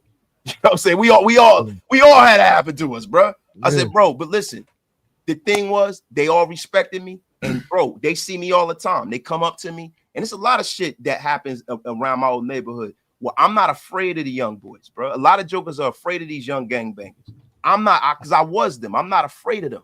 You know what I mean? And I think I kind of echo your sentiment. I am not afraid of them, bro. I engage with them. Now, listen, can they hurt you? Yeah. Do some of them not? They're not the most respectful motherfuckers in the world? Yeah. But it does take us to go out there and kind of curate that world for them, because you got a whole generation of dudes who are 3-4 generations deep in being raised by females. No, so now take that and put it in the song and sell it. Yeah, and bro, but how what's that song gonna do for you after? Like, if you don't have, I can tell you what it's gonna do for me. I can tell you. I can tell you what the songs will do for me. Let me ask you a question. When you grew up, right? Not to get too personal, did you grow up with a dad? In the house, no. But did you grow up? Did you know who your father was? I knew he was. Yeah. Yeah. Did you have a lot of people that loved you? Well, that's a relative term, right? Well, I'm just saying, like mom, grandmother, aunts, uncles. Like, to me, I had enough people to love me. Yeah. Yeah. See, this is the difference, right? That song, you're gonna take the positive aspects from that, because you're a guy who had the wherewithal to leave and go to the military and make something of yourself. You've seen the world. You've been all these different places, right? You've dealt with different races, creeds, colors, everything, right? That perspective, bro, is invaluable for you to disseminate positivity, right? But me giving that message, right? A song like that, kids like that don't know what good looks like, they're not going to take the positivity from that. They don't even know what good looks like. Hold on, no, I'm gonna jump in real quick. I think that's a bit presumptive, because I've got family members that came from the same family I did and did far worse, and they can sit up there and sing that excuse. I've got relatives that came from. I got relatives that experienced stuff in my family I can't even believe happened in my family and did far better than me. So it's very subjective. I can look at it like this, right? You can look at myself. Hold on. Look at my brother. We can't paint the world with one brush and say, well, this is how it's going to be.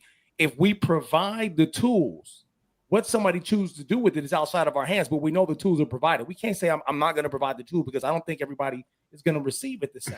Well, I don't think you're taking my point. What I'm saying is that somewhere you had tools to get you where you were, and it didn't come from music. You understand what I'm saying, bro? There are certain people that are raised in a certain way. Like I got some buddies that were raised in foster care, and their lives turned out. And I got one buddy that was raised in foster care. He went to the Navy.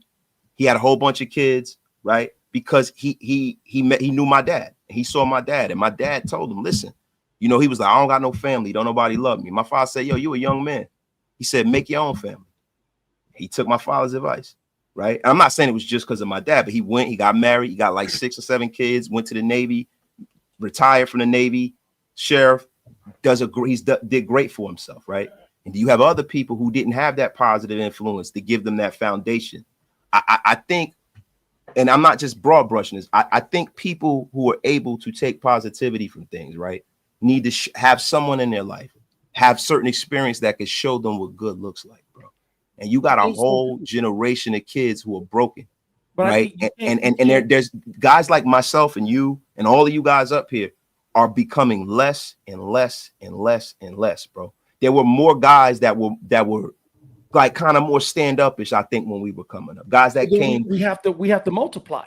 That's why these conversations are good, right? But we got to recognize that music doesn't work. So let me tell you what music did for me. Right, I came back from my first tour of active duty long before people were clapping for us to go overseas. Before anybody knew we was doing rotations downrange, I'd already used my weapon. right? Young man, going out there doing what we got to do. I'm driving. I'm back in the Bay. I'm driving on my way to work. And I'm listening to CC Winans, and so to speak on this real quick, what some of us know is that once you've acted out of violence, it creates the streak in you, and you know what you're capable of. Yeah. And sometimes it's always on the doorstep, and there's almost a sense of numbness because you can flip that switch and go right there in a heartbeat. And it's not like what they see on TV where you can't go to sleep at night or you can't process yourself. Like some of us don't have that issue. It comes much later on down the road. So I'm on my way to work, and it just so happens that the line of work that I'm into, I still carry a weapon. I still operate around different forms of weaponry. And as I'm on my way to work, I'm listening to CC Winans talk about Judgment Day. And she's saying, I want to see you on that day, talking about her loved ones. And in my mind, what I pictured was what everybody says, we move into the next life and our family members come in, they welcome us into the gates, and we see that bright light as we're accepted in. The person who reached out to me was somebody I shot. I had to pull over on the side of the highway because that did for me what nobody else could do. No hug, no man-to-man talk. That had me on the side of the freeway, snots, tears, and everything else. And that was when I realized that the person on the other end of my barrel was a human being. So when I came back into the military after September 11th that happened, I'm deploying and everything else. I taught my soldiers, we're not killing sand niggers, we're not killing Hajis, we're not killing ragheads, we're not killing terrorists, we're killing grown adults. We're killing people who have loved ones and family members. You have to know when you squeeze that trigger, you are taking somebody off this map who, just like you, has people who love them, who thinks they're fighting for the good team. And so I don't dehumanize the enemy, right? But that didn't come because I had this long, drawn-out conversation with another grown man. It came because I'm listening to CC Winans. That broke me wide open. So I would not take away the value of any tool that we have. When we talk about crossing the finish line, I don't care if you hop, I don't care if you crawl, I don't care if you walk, but as long as you get there. And if it means it's by a song, if it means it's by a hug, it's written by a written poem, everything is important as long as it gets you to the finish line. I don't think we can diminish that because my words are conveyed over music to somebody else who's willing to listen to me. But bro, I think the overarching point, and this is my point. I'm not saying that it never has any value, but it can't be the only tool, bro. Oh, for sure. And that's this whole long conversation is about, we in I'm just saying, just in Black culture, our celebrities are at the top of our that should not be, bro. It shouldn't be. It shouldn't be where people are more mad that Rockefeller broke up than what's actually going on in their community that's affecting them, bro. And I feel I'm gonna be honest with you, bro. I feel like we it's too much celebrity worship in our community, bro. It's too much. It's way too much. Then I'll say this, right? Then I'll say that's our problem because at some point in time, then we accepted that line of thinking, right? Because I'll say there was never supposed to be a time, I don't think, where people was supposed to be able to link their feelings about something and let music directly affect that. That I will agree with you on and stuff like that. But I think that also that stuff also creates very big misconceptions. And one of the biggest misconceptions I could see is when you say a generation. What I don't agree with you on is when you say a generation full of people who are broken, because you can't never take a whole generation of people. You can never take a full generation of people and say out of all them, they all are something because they've been misguided or anything like that. I just want to open up your perspective to that because of the fact that I sat here and listened. You said that it's the music and it's the artists and it is the celebrities. But who sat here and gave those people the power to represent millions of people? I can sit here and say that you could look at your artist. You could look at an artist that is my age, and I could tell you that I'm completely different than them. And I could tell you that my morals is completely different from them. Of course. You know what I'm saying? Somebody like me versus 1900 Rugrat. So I will say it's an outlook thing and everything. And at some point, I think people did choose to just submit to what is in front of them is what is. You know what I'm saying? Everything on the internet ain't right. You know what I'm saying? So no, that's a fact. I mean, bro, listen, my kids are in your generation, right? And the thing is this. When I broad brush, I'm not speaking about the anomalies. I'm not speaking about the kids who come up in the ideal situation, right? Or the kids who have good perspective and had a strong foundation. I am largely talking about when I look into Brooklyn, if I look into Newark, if I look into Camden, if I look into South Central Los Angeles, that is a community full of broken people that are committing crimes and hurting each other, bro. Like that. Let's not like try to fixate on the ugly pixel in a pretty picture. At large, there is a problem in our community with us killing each other and hurting each other. There's a problem with broken families. That is a problem, bro. That's not something that I'm creating. And when I say our generation, if you look at the overarching point, right? If you don't have a guardrail, if you don't have somebody that's a buffer between the celebrity world and the real world to teach you, right? The celebrity world becomes your parent. And that's what's been happening with a lot of young people, because you have a lot of, you 2-3 generations in, grandmother 36 years old, mama 17, you know, and then you can't, we're missing something, bro. And I think a lot of that is because, if you come back to my generation, right? Like my father was born during Jim Crow. My mother was born during Jim Crow. My mother is from North Carolina. My mother was on a bus. Yeah, and like had to sit in the back of the bus. My mother had to sit in the blacks only line. And you know what I'm saying? Like my mother came from the deep South, right? So these are people who came from nuclear families, who came with a mama, a father, aunts and uncles everybody living in the same big ass house, right? And somewhere along the line that stopped in our community, where it's like, mama got to have a life too. It's no more grandmas no more, right? Like it's grandmas is lit right now, right? So you don't get that morality, bro. I think with myself and Elle and all of us, right? The older guys here, there was a foundation that was laid in us when we were very young, right? That I think just from a morality standpoint, I think is missing nowadays. And even with my own children, right? I'm not raising my children the same way that my parents raised me, right? My kids, they have so much homework, right? They have so many things that they're into. That like my girls, like when I was a kid, we scrubbing the floors and shit. You know how that was. You got all these chores and stuff. Yeah. My kids don't even have time for that shit. My girls are doing gymnastics, they doing cheer, they doing this, they doing that. They involved. They don't get home like when my oldest daughter is a college student now, but they don't even get home to 8-9 o'clock at night, right? They're not being raised the same, right? Like when we were raised, it was seen and not heard. We didn't talk back and. You know what I'm saying? Like I don't know if y'all were raised differently than me, right? But you couldn't say too much to our parents, bro. You say something back to them, they whooping your ass, they backhanding you. There ain't no discourse. We're not friends. I sit and play video games with my girls. I bug out with them. I let them express themselves, right? We're different. We're helicopter parents. We take our kids to everything. Like we're around them all the time. It's just different. Like when we were growing up, they would just tell you to go out and play, and you be going all fucking day. Ain't know where you was at, right? It was no cell phones, none of that shit. It's definitely a different time. It's different, bro. It's different, and I think what's happening is you have a situation where you have a lot of kids who don't have the foundation to be able to overcome the negative aspects of music. They're not able to overcome that. They're not able to look at it as entertainment. I would say that applies to the negative aspects of life in general, not just the music, everything. Yeah, everything, bro. Yeah, we bombarded all over the place. I completely agree with you. I think when it comes down to it, obviously this originally started with us talking about a segregation of a community, then into who the hip hop artist is, and it's funny because it all comes back down to the same thing. We still all same thing. A strong a need for a community movement recognition that we are not in the same place. Did we lose? We lost you, bruh? I can't hear you. Wait a minute. It's got soulful. What happened? Nah, I was playing the music. I thought I was playing the music, and but all right, I'll play it again.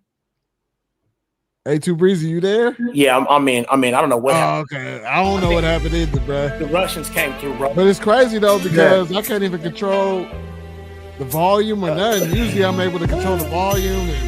And I just came and ruined the whole show. I'm sorry. No. Hey, come on. They messed up when they put us together. They messed up. They should have known better.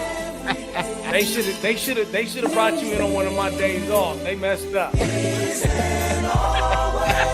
He played the wrap it up machine on us, bro. It's crazy. Yeah. Hey, yo, wrap this shit up, B. No, usually the show be 2 hours. You know what I'm saying? We done went way over that. You know what I'm saying? But the beautiful thing is, man, is you know what I'm saying? I don't know what happened to we lost Jaguar. We lost Jaguar said, man, we went deep. We went 18. lost like 5 bro. people. Hey, wait. We done solved all the world's problems in bro, one you my episode. bro. Hey, you my bro. And you know what I'm saying? You blended right in with the cast, bro. You know what I'm saying? Like that's what this shit is about, man. On Hey, Thursday I love night. it. I love getting into the critical thought. I love when we be banging out on stuff that matters, homie. Like to me, that's where it is right there. You know what I'm saying? I love that depth. It's a challenge, man. And I wish everybody in every household was having conversations like these. Nah, yeah, that's what it's about, man. Yes, like, that part. I mean, it's cool. It's cool, like you know, when we playing music and we vibing and shit and playing music, but sometimes it just helps with the discussion. You know, we don't know who's watching. You know what I'm saying? Except for the folks that's in the chat. Shout out to everybody in the chat. But you know, you don't know who's watching, who's gonna see this tomorrow, God willing. You know what I mean? Look it up, man. People gonna see this. I'm gonna make sure I share it out, man. You know, but bro, That's look, love, man, it's just this is a beautiful thing, bro. And I want to say something real quick before I go, right? Like some of the things that we speak on, right? We're talking about the ideal situation, right? There's always an exception to every rule, right? We talk about women raising men. There's a lot of women that get offended by that, right? There are some women that have been successful and raised strong men. My mother, you know, I had a father. My father died when I was 13, right? So my mom had a, you know, my mother did a great job with myself and my brother. And we went through our things, right? But we're both homeowners. We're both businessmen. We've done the damn thing. We've raised successful families, right? And my mom is still here to see that, right? So I want to say there are some women that are successful doing it. The thing is, it's not the ideal situation, right? And I think that as a whole, my whole message is let's try to shoot for being the ideal situation. Why not us?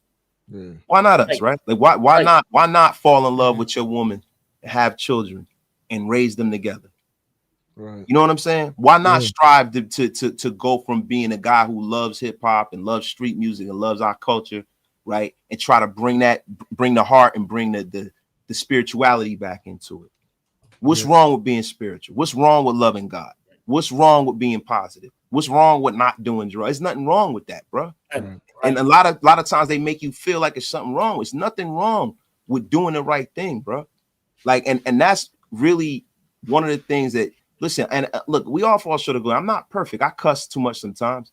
Sometimes I like to say a dirty joke or two, right? But at the end of it, the foundation of who I am, I just try to be a good brother. And if more people are okay in that, bro, you guys like me, and listen, we influenced 3 people, then we made some more. And then that's the revolution we speaking of. That revolution ain't gonna happen through music. It's gonna happen through the people, the connection, the people that you really know, the people that really influence you. That's really my message. Right? And listen, God bless everybody, man. I appreciate you guys for allowing me to come on your platform. And yeah, bro. You know what I'm saying?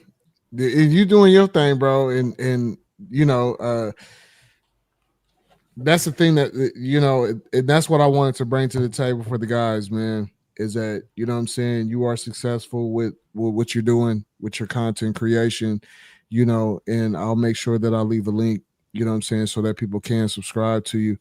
You know what I mean? Because you're successful at this, bro.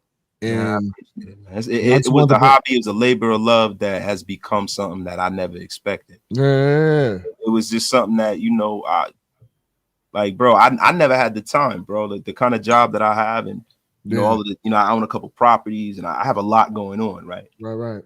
I never had the time for this throughout my career and stuff like that. I never had the time for this stuff. And you know, I had got sick and I got into it. Like, you know what I'm saying? And I met Graf, and then he, you know, him and I start kicking it. Yeah. And then, you know, I started my show and then I met Graf, and then we start working together. I start working with all the other guys that do Raider content creation. Yeah. And people liked my show. And the main impetus for that was the fact that I was going to just leave it alone because I got sick after COVID, and I was going to just go back to work, and I was going to leave my, I had like within 2 weeks, I had 3,000 subscribers, and my channel got monetized and all this stuff. We're going to leave it alone. Yeah, I do pretty well at my job, and I be there a lot. Right. And Graf called me. He said, "Hey man, you got something special over there, bro. You can't, bro, you got to keep rolling." Yeah. And every day come on, bro, let's do a show. And then when I first got started, I didn't want to do too much with him because I wanted to stand out on my own. Yeah, right. He's got such a big platform. Right. But him and I became friends first. Yeah. And now that we're actually friends, it's easy. It's like now it's like almost like I keep this shit going because I've become friends with him and Mike and Hammer. And all, so it's just like now I do the show just because I want to see my friends. Yeah. That's how it is. That's what Thursday nights is for us, man. We just I want to see my homies because we all live in different places, man. Right, exactly. That's and exactly I want to see what all this my is. friends in the chat, guys like the most. Right? He's booing me right now. He knows he's gonna get blocked tomorrow. he gets put on he gets put in the gulags every now and again. 300-second timeout. We'll be blocked tomorrow. Make no mistake about it. But that's my guy. You know what I'm saying? All of the people in the chat, man. I mess with everybody in my chat, man. Yeah. Right. Thanks for coming on, man. We appreciate you. You know what I'm saying? I don't know what happened to the team. You know what I'm saying? I can't even control. I don't know what's happening. So I'm not even gonna do that, man. I'm just gonna Jag's back there playing games. Yeah, I don't know what's happening, bro. Like his head's bouncing off the keyboard. Half of the screen is gone for me. I can't. I don't even have all the music here. It's crazy. I don't know what's happening, but it's cool. You gotta hook me up too, bro. My soundboard is super whack on my show, bro. Bro, me and Mike Genius right there. Mike Genius, you gotta help me, bro. My sound, we got music, trash, bro. We got music. Yeah, my shit is trash. Y'all gotta help me out, man. I need help. You asked me a while ago. You asked me a while ago, and I was just because I was just caught up with so much, and at the same time, I was like, I was kind of defeated with YouTube at the time. So but then I got my brothers. You know what I'm saying, and I was telling tell Graf like, bro, I can't do this by myself. I need my brothers with me. You know what I'm saying? So now I got the team, and so it's rejuvenated, bro. So we'll see some man. music, Y'all moving over here. This is a platform that bro. Listen, if there's anything I can do to help some of the people that I know, come on here, bro. And you know, come on here on the hip hop shit, man. Well, that's what we doing, man. It's a music show. It's a music show, well, bro. I got some contacts, bro. I already know, bro. We talked offline, so I got some contacts for you, bro. I'm definitely got some people tap in with you, man. And I'm glad that y'all keeping the actual culture in the culture. The culture, y'all bringing the culture back to it. I love that, man. I appreciate that, man. Wasted. We got to see more of you, man. This was a good show, man. We got to see more of you on here too. Appreciate it, man. Look, bro. Look, let me roll. I got some things I gotta tend to in the morning, man. It's late, bro. It's 1:06 in the morning and where I'm at. So y'all have me too. There, hey, me too. This is your doing, sir. That's look, man. I wear it like a badge of honor. Yo, listen, man. Y'all take it easy, bro. Man, salute to you, bro. Sure. Love you, bro. Hey, this is the MIDILAB show. I don't know what happened to the other cast members. I mean, we understand. We understand that J-Hub, he was outside of Lake Berryessa. You know what I'm saying? I don't know what happened to 18 and Jaguar. Niggas disappeared. Hey, y'all better tap in with J-Hub. They might have had a flood over there. You know what I'm saying? Mike G right there. He ain't too far. Yeah, I ain't that far from the tsunami, sir. Man, be safe. I can't even put the end screen on here, bro. So I don't know what happened, bro. I don't know what happened. Hey, look, the Russians here. And LXL got. You got the controls. You could actually hit the end screen, bro, when it's time. I can hit the end screen. Yeah, look. Hey, see the music and the music and the music. Do the music. Go ahead. I can do the music. I don't have access to nothing else. I don't know why. Yeah, let me see what I got. There's an end screen on there. I love y'all, man. Love you too, bro. So, shout out to A2 Breezy. Shout out Big to Alex. God. Shout out to 18 Rabbit. Shout out to Jaguar, man. Shout out to our guests, man. Shout out to everybody in the chat, man. We love you. Hell, he looks so studious. He looks locked in.